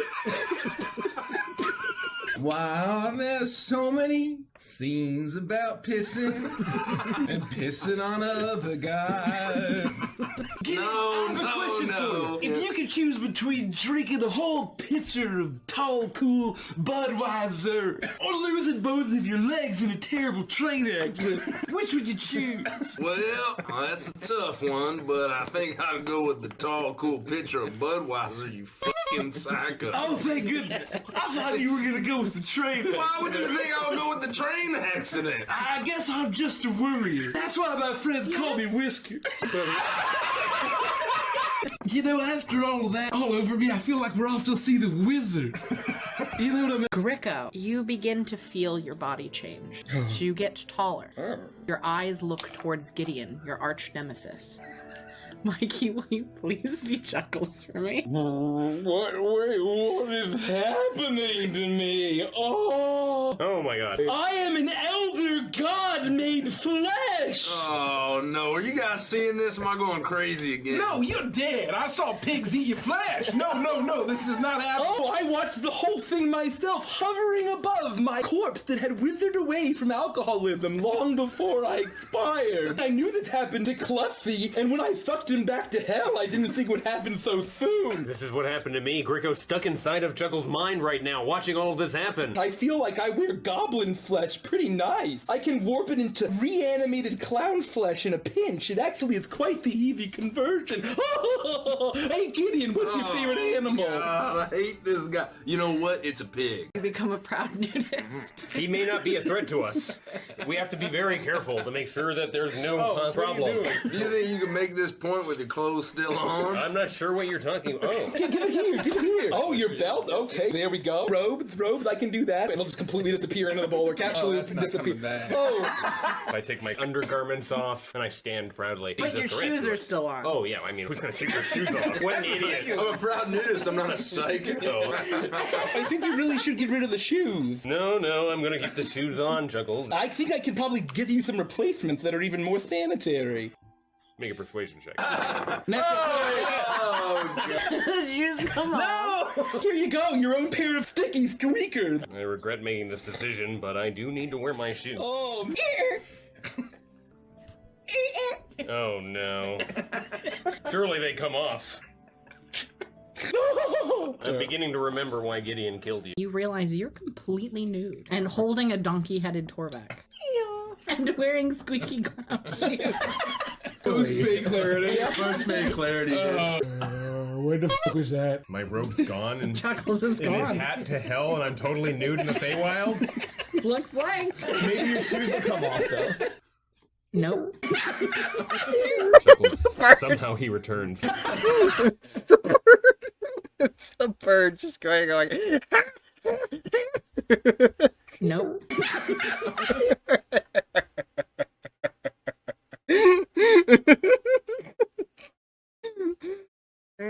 No. Oh, we're almost there. Come on. Literally, just like 12 minutes left of this video. Can I make it? Oh, but I know one thing I'm gonna have to do again. Alright. The time has come once more.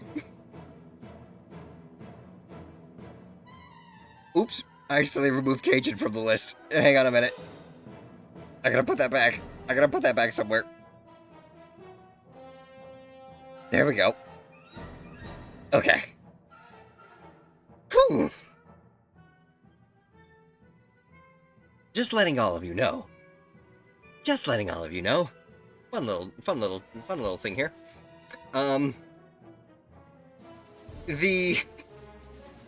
We're out of everything that was at least level 6. We've gone through everything at level 6. We can only accept stuff level 7 and up at this point. Because we haven't hit our 8th sauce yet. We only have 2, 4, 6, 7. So... let the wheel of fate turn.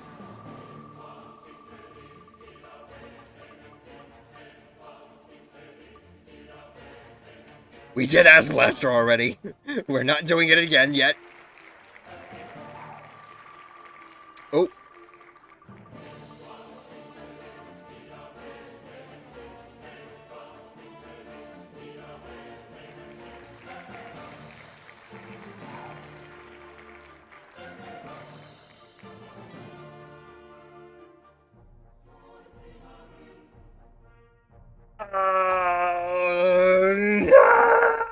No.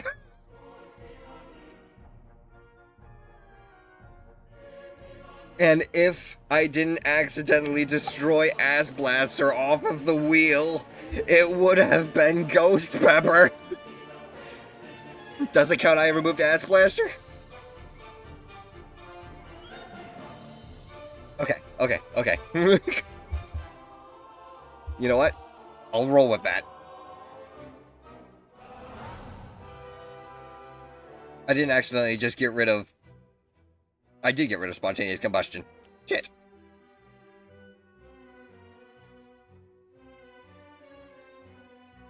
Stop it. Now, why do they have the remove? Why do they have a remove option where there should be the cancel? Okay. Trying again. That is 10, correct? 1, 2, 3, 4, 5, 6, 7, 8, 9. Wait, what? 1, 2, 3, 4, 5, 6, 7, 8, 9, 10, 11, 12? What? 4, 8, yeah, okay, yeah. It's not 10, it's 12. It's 12. It's 12. I miscounted. Okay. Bring it.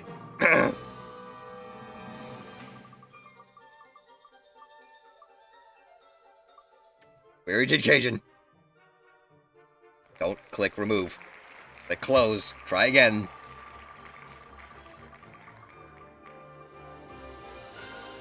Where did chili lime? Close. Again.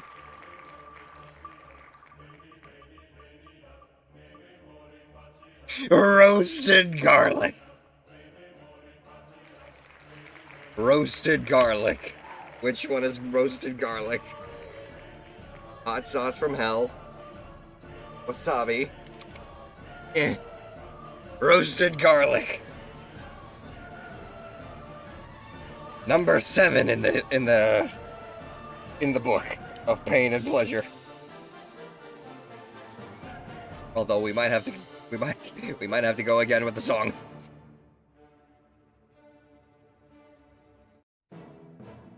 Okay. Opening. Roasted garlic.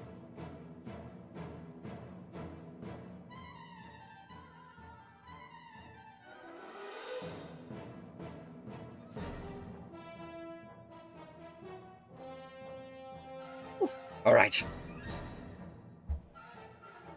Corn chip down. Sauce. Apply. That's not. Oh, don't pour off. Don't pour off. Don't pour off. Don't pour off. Okay.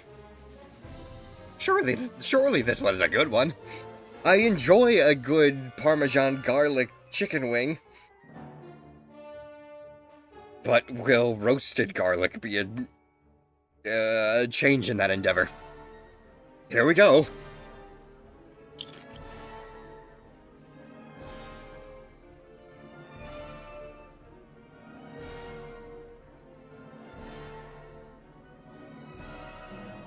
It's every time it hits the back of the throat.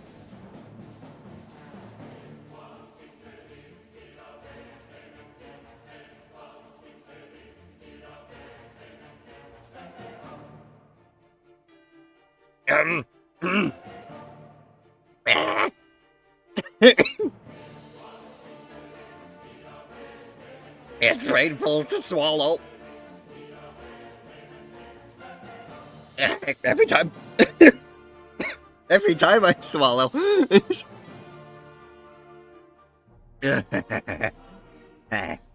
Okay. Level 7. Leaving a little bit of a burn on the tongue. Exactly what I would have expected. Thank you. Thank you for at least sparing me from spontaneous combustion for the moment. Ooh. Excuse me. Alright. Ha.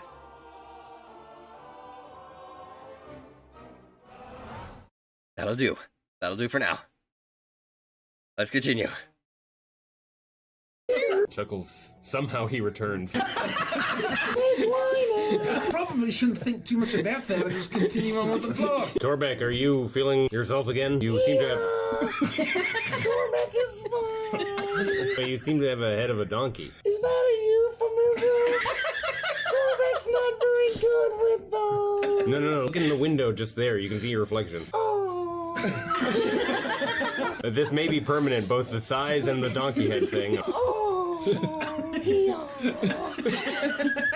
Just another day for Torbeck. I'm about to get a little bit of crushed by Torbeck. Growing body. You feel your consciousness almost leave you with the force of Torbeck's growth. That sounds awful. Wow. Somebody goes out right away. You broke Gringo's nose. Oh no! I took the full force of Torbeck's growth right on the face. Torbeck is sorry, Greg. It's okay, Torbeck. You didn't know you were gonna get such a sudden growth all of a sudden. That kind of thing's pretty hard to predict. Sometimes it just happens, you know? Crick, oh, that sounds hee-hawing terrible.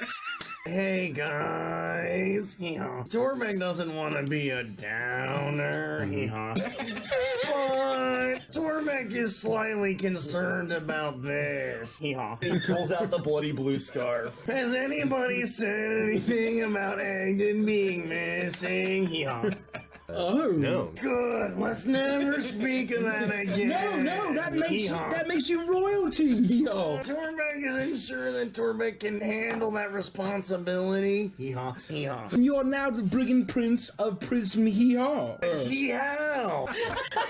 Torbeck's getting mixed signals here. Keep it in your pack.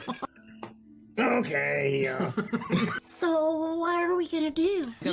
I got a 23 on investigation for the embers, about 2.5 hours to go in that. You develop the ability to break the fourth wall. Oh no. You are now able to start addressing the DM directly. Angela, I think we've all had enough of Morgo. What's wrong? Who's Angela? And why are you talking directly into that wall right now? How did you get that information? Frosty was always everyone's least favorite character. That's a hurtful thing to say. But you know what? He's my best lad. I'm standing right here. My best mate. And a raid is here. What kind of raid? My raid, it's they're on Twitch. And there's a whole bunch of people who are new to our channel. Ribble doesn't understand any they're of on those Twitch, words actually? in that order. Think about the time that we learned the decision-making framework when we met the Sugandese. Oh no. Sugandese, man. The Sugandese nuts. All I require is your greatest joke. I already have a joke in mind. Oh, which one? The one that DM hates the most. But I was saving for the grand finale. Rico can never again make a D's nuts joke. Well, I'm glad it wasn't too bad a price. For me, I thought that I was gonna have to become a mind goblin. What's a mind goblin? God, what's a mind goblin, man? Help me out. I've never heard of it. Psionic. I don't understand, man. But like, finish the thought. Why would you ask me what's a mind goblin if you can't articulate what's a mind goblin? You run into that, like, is that what Glorbo was? Was Glorbo a mind goblin? A single tear will run down my cheek. You all feel yourselves coming. Sorry, I'm eating egg drop soup. You all feel yourselves. Excuse me. Oh, excuse me. Make sure I'm on the right page. We all feel ourselves coming. Is what you said. For a whole week? You just can't. I just can't stop. No matter what you do, you can't stop coming. I think we have to go deeper into this cave. Every time you laugh in real life, you take 1d6 damage. Oh my God. No, that's not possible. I will never laugh again. I'm going to be a consummate professional. And, I don't know if Watch I out can for risk that desk. Someone is the culprit here. You are now a noir detective. This won't be funny at all. I watched as Tremmy stubbed his toe in that ottoman. And I knew. I reached for my revolver.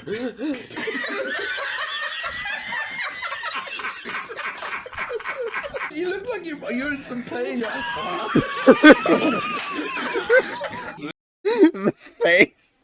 It's always the damn faces. You're in some pain. And his wheeze mixed into it. It's actually like 20% Fuck. chance you enjoy the process. I gotta stop right there. I gotta stop right there. I can't laugh at the rest of it if I stopped in the middle. Okay, here we go again. Only just what? Oh god, no. Let's just get this over with. Fucking spin it, I don't care. Bring it, bring it. I don't care what you bring me. Just bring. Oh. Oh. Oh. Okay. We try that one. We try that one again.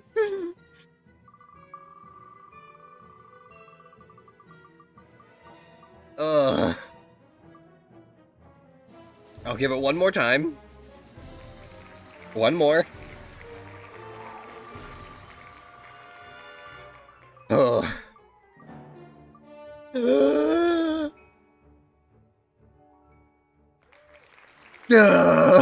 Okay, that is borderline ghost pepper.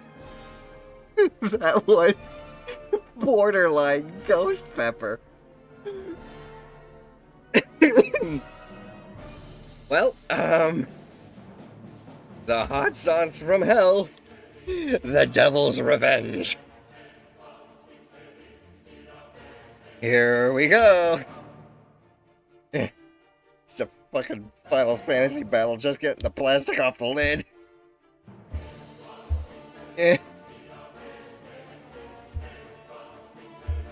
Come on.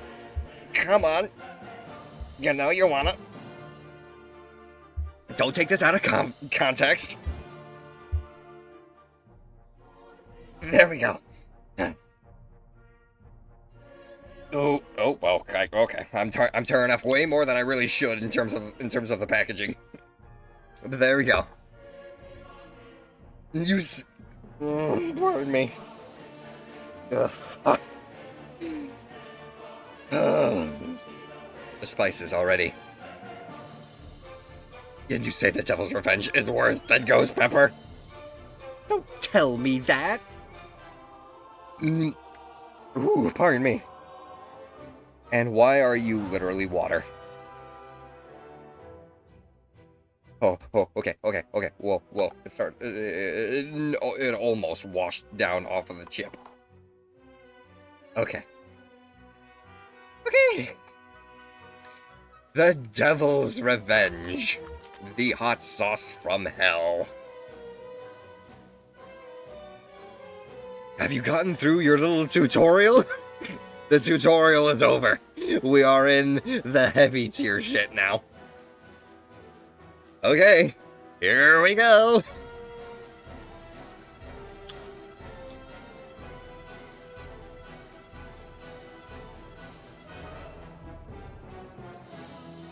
And it already tastes horrible.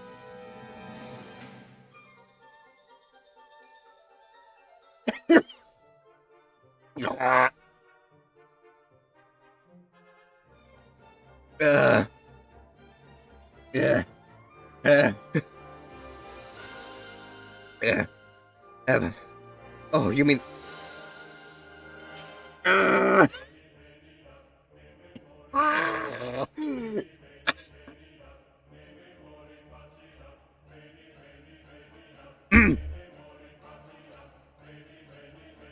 I can fight through it. I don't need the milk. I don't need the milk.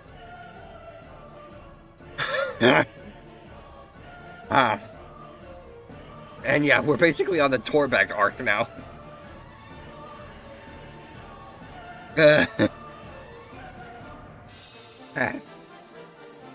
Okay.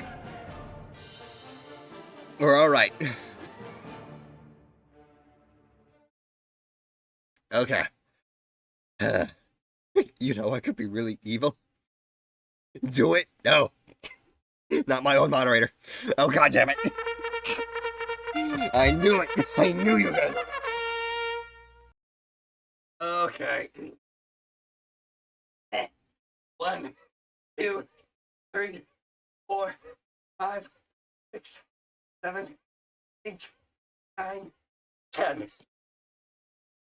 Okay. Okay. We're almost done. Okay. Okay. Come on. Game face, let's go.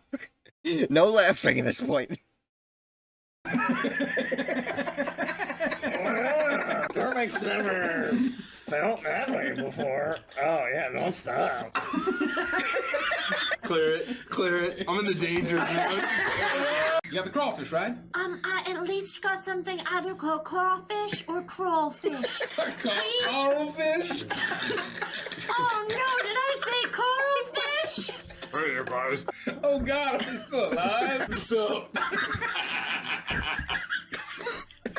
I'm Carl. That's also Carl. That's also Carl. What's up, bro? She begins to mix it up as she throws one Carl in and then one Carl in. No. What are you doing? No. They're not. Not bummer, my game.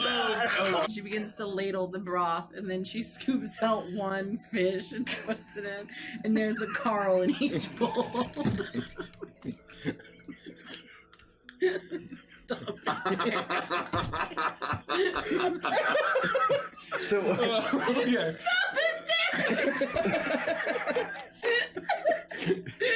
Well, we didn't really check to see if he was dead or alive, you know what I mean? Just kicked him off the tower. There were flies on him, Gideon. Were there? I think. The fairy dragon told me he was dead. I just took his word for it. Oh, did none of us check? I'm still alive. I'm just mostly dead. Venom. mean to tell Torbeck that Wigglewog is dead?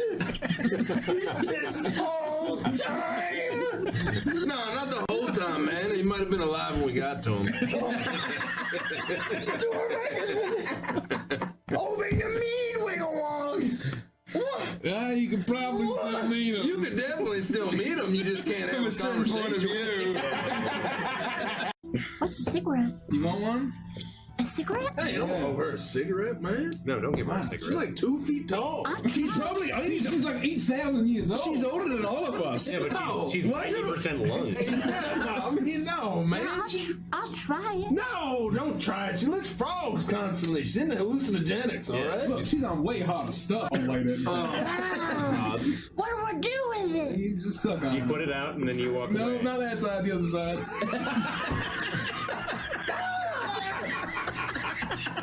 Now I suck on it? Yep, now you suck on that, and there you go. You see the smoke? That's all it is. When you exhale, there's really not too much to it. Oh, it's already gone. You've pulled one. That's remarkable. Where'd it go? Away. You did it. Good job. I didn't like that at all. But keep on with the frogs thing. I mean, that's totally fine. Yeah, that's totally Okay. I am a vampire. No, you're not. I'm an immortal. It was at this No. moment I am a that creature of the night. he fucked up. But you told me that if you ever did this again, I was supposed to tell you no, nuh-uh, no, you're not. It was for your own protection so that I wouldn't drain you of the blood in your body. Your delicious, Then delicious do it, blood. Frost. Bite me and I'm not prove going it. to. Don't tempt Bite me. me and Don't prove tempt it. me, Twig. I will. You've left me no choice. It'll all be over soon. Now that I've fed on you, you could feed on me. Okay. We could be immortal together for eternity. Torbeck's quietly sobbing in the corner. Gid, would you kindly please punch Frost until he goes to sleep? I'm going to bed. I'm gonna put you to bed so fast. I'm gonna tuck you in. No reason. I'm gonna read you a night You don't need to book. do that. You're going to bed. You're gonna see stars. I'm going to bed. You really don't need to.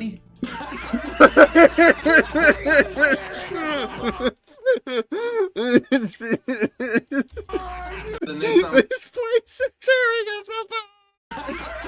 You're going to bed, you're gonna see. I'm gonna tuck you in. I was not ready for Hulk Hogan Gideon. I'm gonna read you a night book. You're going to bed, you're gonna see something. Going to bed. You really don't need to. Shit. Just immediately stops talking.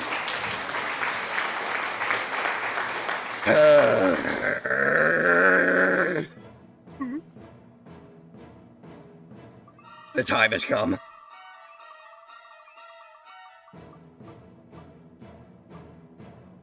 That's one.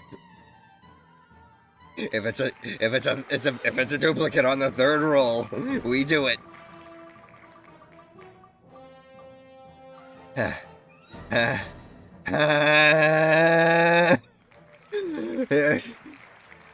Okay. One more time. I can't look.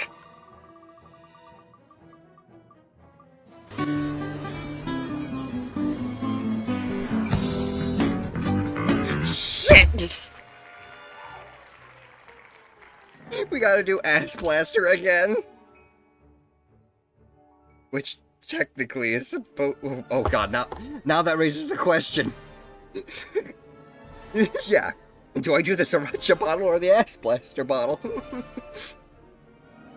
I guess we do the Sriracha. Fuck it. Let's do this. Let's do this.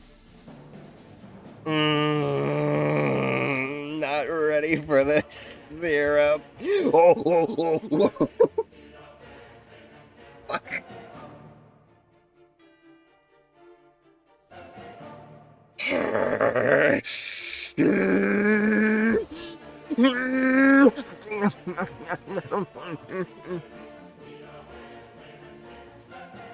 Alright, fucking do it.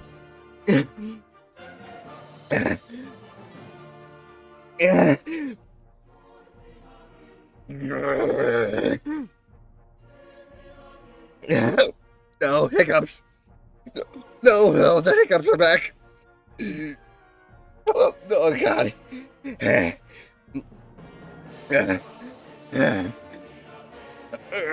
Come on.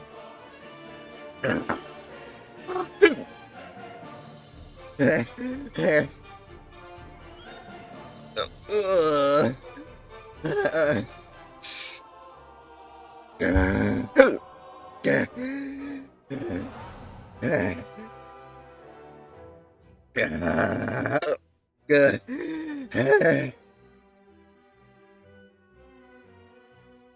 Milk.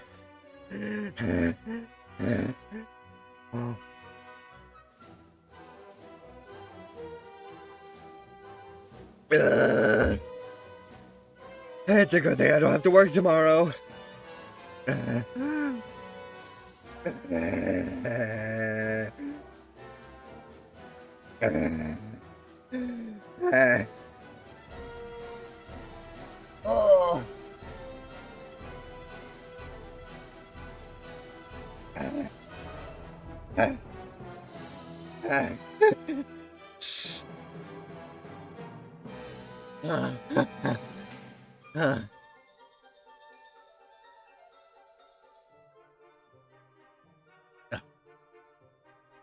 Oh.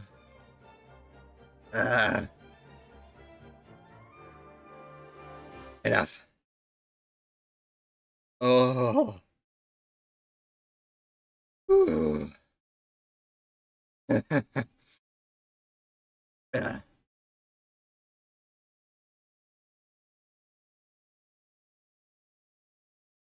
Oh.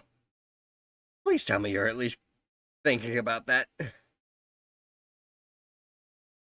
Okay. I might have to plug that one in. Oh.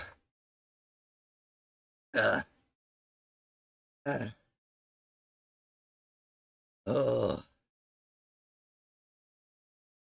Get over here. Oh. Okay. Oh. Oh. My nose is running. Ooh. Get a nice little break, yeah, until ads end. Hang in there, you got this. Yeah. Yeah, we only have 3 minutes and 20 seconds of the video, basically. Alright. Well, I can easily say I won't have to do the spontaneous combustion out of just, we had it, but we end up having to re-roll it. We technically got ass blaster twice.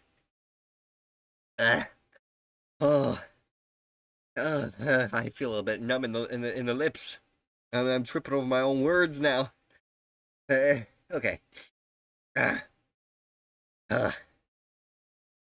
Okay. Thank you for the extra care package. Ooh, I feel lightheaded too.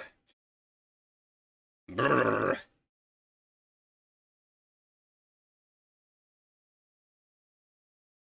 Okay. Whew.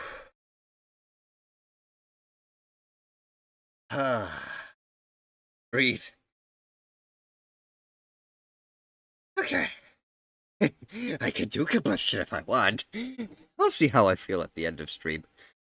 If I don't end up rolling it again. Okay. Alright. Oh. It's the final stretch. If you feel like you need to take a moment to recover, please do. Already done. Do not worry. Let's continue. The next time we fight a giant jail worm in an ass. Fuck. Fuck. Fuck. That was audible. Fuck. It just went.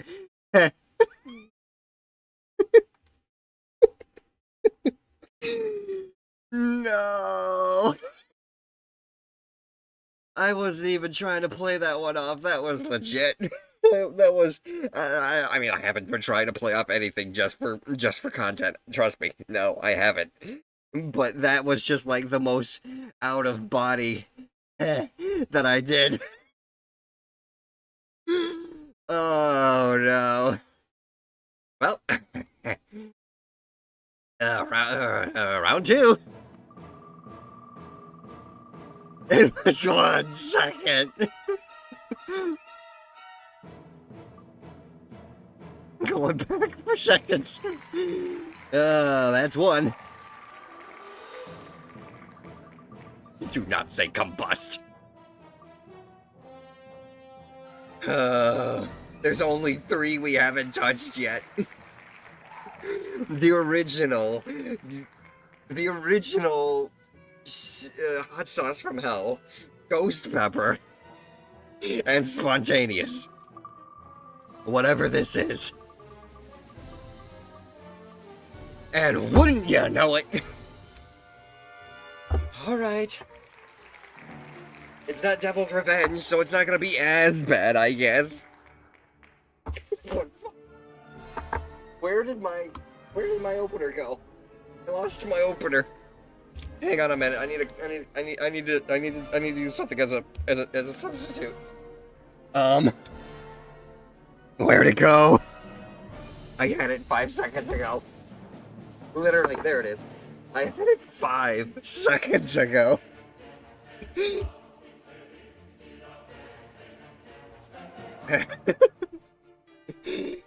Okay, come on. Bust open, there you go. Come on, tear already. Just get the pain over with.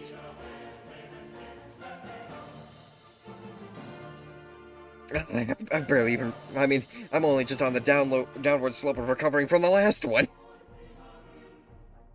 Come on. Why do they have to package it so that the packaging goes all the way around the bottle? And it's in a really weird position, too. Hang on a minute. I think I got a knife.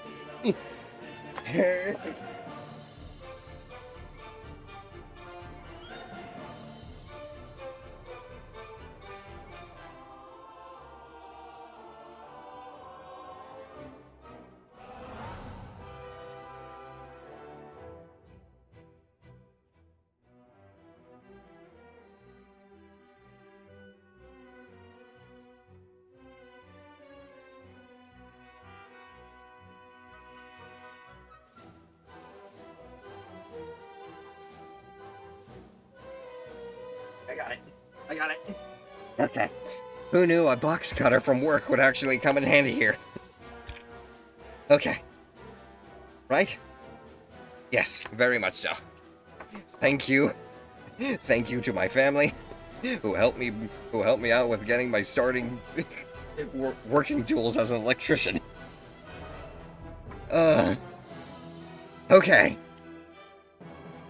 The hot sauce from hell, the original.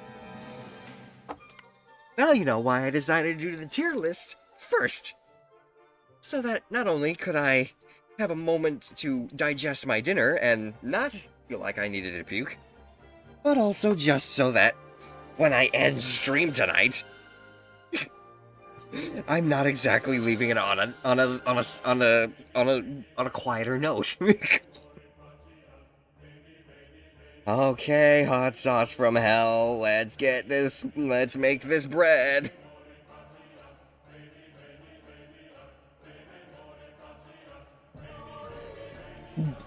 Ooh, excuse me.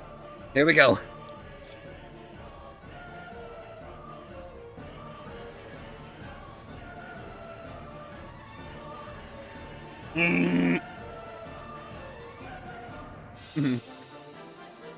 The pain is mixing in with the old pain.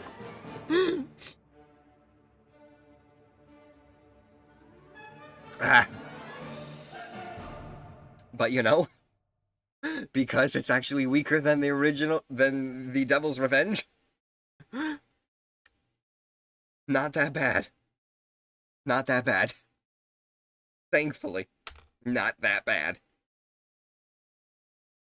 I wonder, could that one have been a mislabel? I think maybe, I don't know. It certainly didn't have the zest as roasted garlic. So I'm not gonna say it was a mix between roasted garlic. But hey, you know what? We roll with it. Something not as bad for just an out-of-body chuckle. Okay. Let's fucking finish this.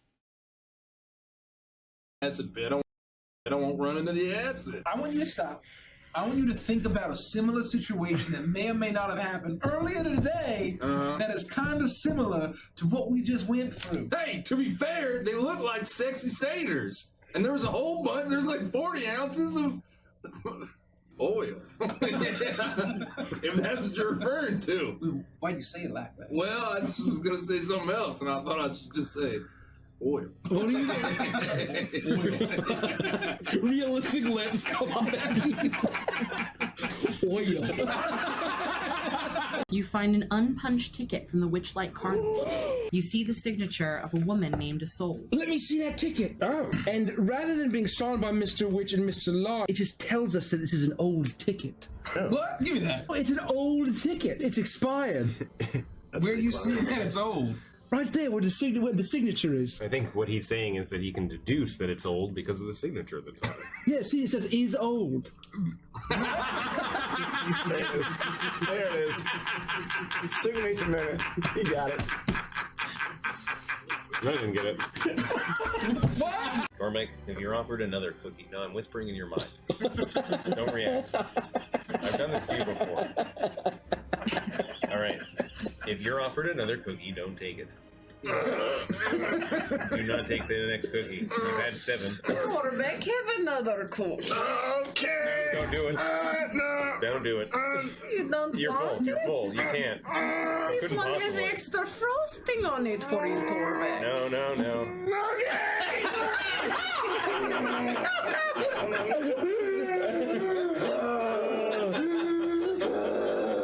A veritable clown car's worth of clowns. You see the form of Chuckles leading. Will you stop it?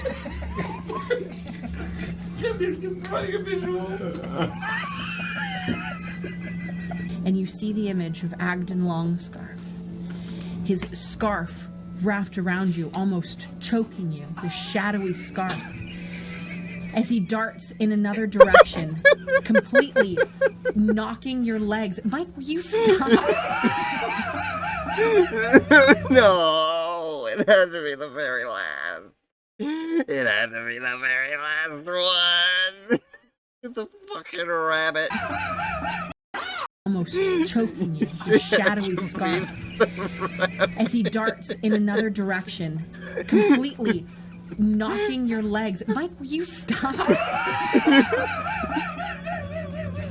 Okay, I'm done with thoughts. Thank you. Gotten by the rat. The rabbit. Alright, well, thankfully we can exit that out completely. Because we've got... And I was hoping that there would have been at least one more, so that it wouldn't be the last, but it's the last, and now we gotta do it one more time. Spirits above, wolf spirit, great spirit, God, I don't care who at this point. Please, just don't let it be spontaneous combustion.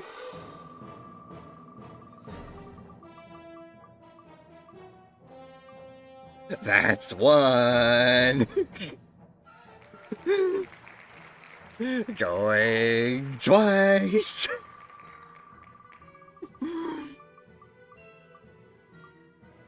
That's two. It's only ghost pepper or spontaneous combustion at this point.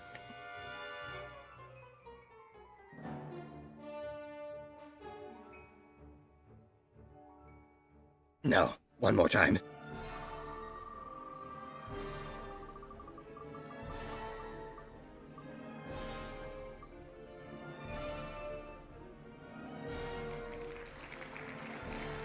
I refuse. Let's fucking end it on a fucking banger. Guys. Guys. Guys. The wheel of fate must turn.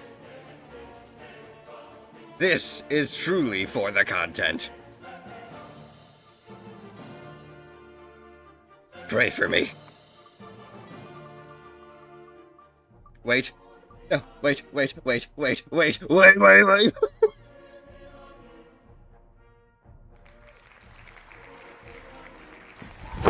Emotional damage.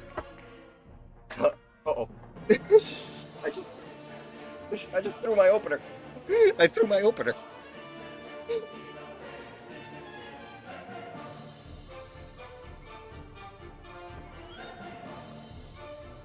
Well, I can't say.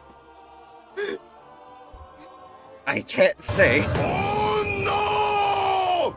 Play with fire, yeah. I can't say that whoever was listening wasn't trying to protect me. So you know what? We're gonna do this. We're just gonna do this straight off the bat. You know what? By any opportunity, any sense of the word, who's streaming right now?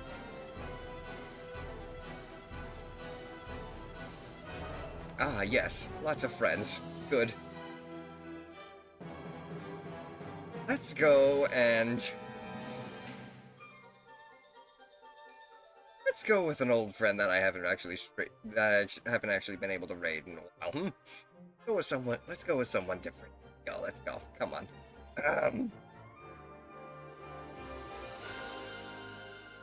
Let's go and say hi. Actually, yeah, we'll do someone that I haven't raided in a while.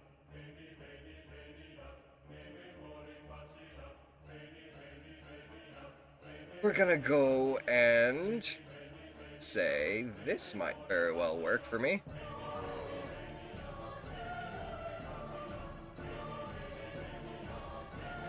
Yes, they practically just started. Okay. I'm gonna have this prepped in the background. Rail... Oh, I forgot the H. Rail_dev. We will do this. We'll have this primed. And as I dive into the pain that is this exact spice, we will slowly make our way out of here.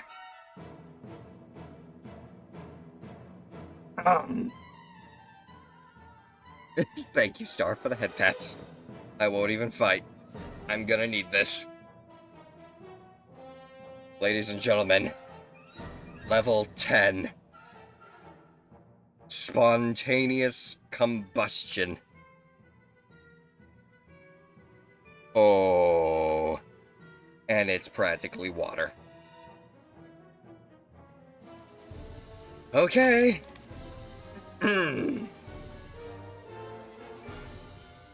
I'm nervous for me.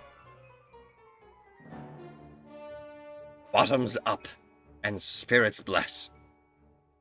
While I can still talk properly. If you did enjoy what you saw today on the stream, do consider leaving a follow, as it does help out the channel a lot. And if you're also on the YouTube archive, do consider subscribing there as well, as subscribing to both channels helps out a lot. And finally, check out the socials on my card for whenever I go live, if I have to cancel stream for any reason, or if there's a special event like this going on. Spontaneous combustion was in fact a pre-modern medical condition where whatever reason fire starts inside the victim's body. Thank you, Gib, for that lovely visual. Alright. Let's fucking do it.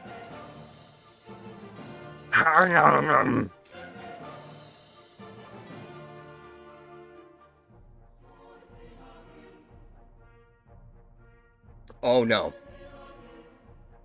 Oh no. That immediately started hurting.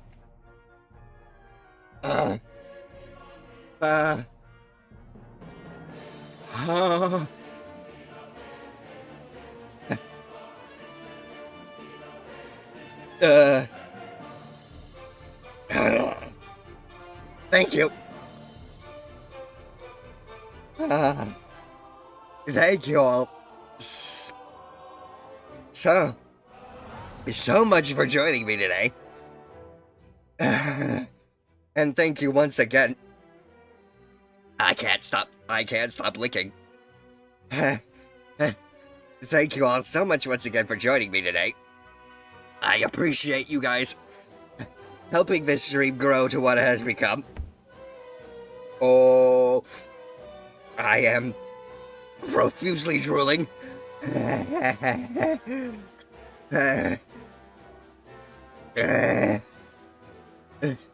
Please feel free to copy and paste the raid message. It hurts to talk.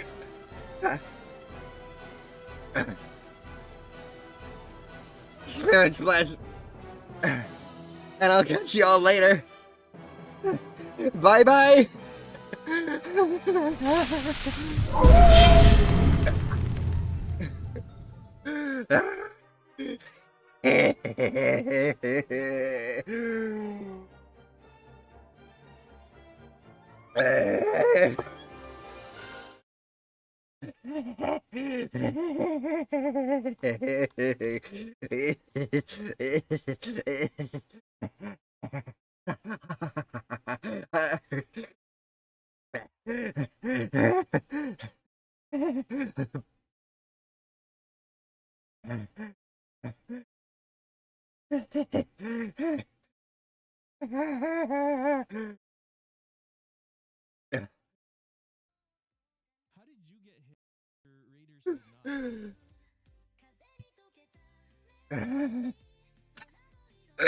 Oh, that's funny. Hey, welcome guys. I was about to share with Bunta how my newly designed perfect mob farm system works. But yeah, Bunta, put it on its sides in the future so you don't have to go underground. And thank you for the follow. Really appreciate it. I'm trying really hard to get back to where I used to be 10 years ago. And every little bit of help works. I thought I lessened the. I must have forgotten Nightbot. So stream elements I disabled, but Nightbot is still enabled in terms of cap protection, I guess. But it's still pretty funny sometimes. But yeah, Bunta, keep it on its side so you can just put a switch here. Because remember, when this thing is active, even if it's not hitting anything, it actually causes ticks and lag and stuff like that. So from the beginning, basically, mob farm goes vroom. Lots of stuff happens. Oh, thank you so much. And yeah, hopefully your stream was good too. Tearless. Oh, I remember. I've done. I used to do that stuff like that. My health prevents me from doing that now these days. It's sad. Maybe someday I'll be back to normal. You're too kind. Thank you for the 100 bits. You're gonna make me start coughing fit again. So, right. A farm this fast. Right, if we turn everything on.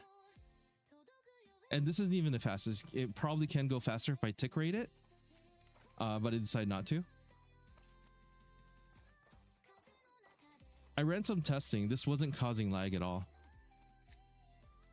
But we're not gonna wait there. Oh, thank you so much, Lily. All right, let's do this. Right, look at all those items that were there for a split second, and it's gone. So you take off all of that from here. 3 absorption hoppers all point in that area. Then you have to use logic cables from Integrated Dynamics, and I suggest exporting it to a buffer. The reason you export it to a buffer, and actually there's a way to make this even more efficient. I just haven't done it yet. But you throw everything in here, and the trick is we handled apotheosis items by pulling all the items using a very slow pipe and putting it into each one. And you'll see that ignore this right now. And then they're all extracted from the bottom. And then they're placed into another buffer, which I'll have to go back up.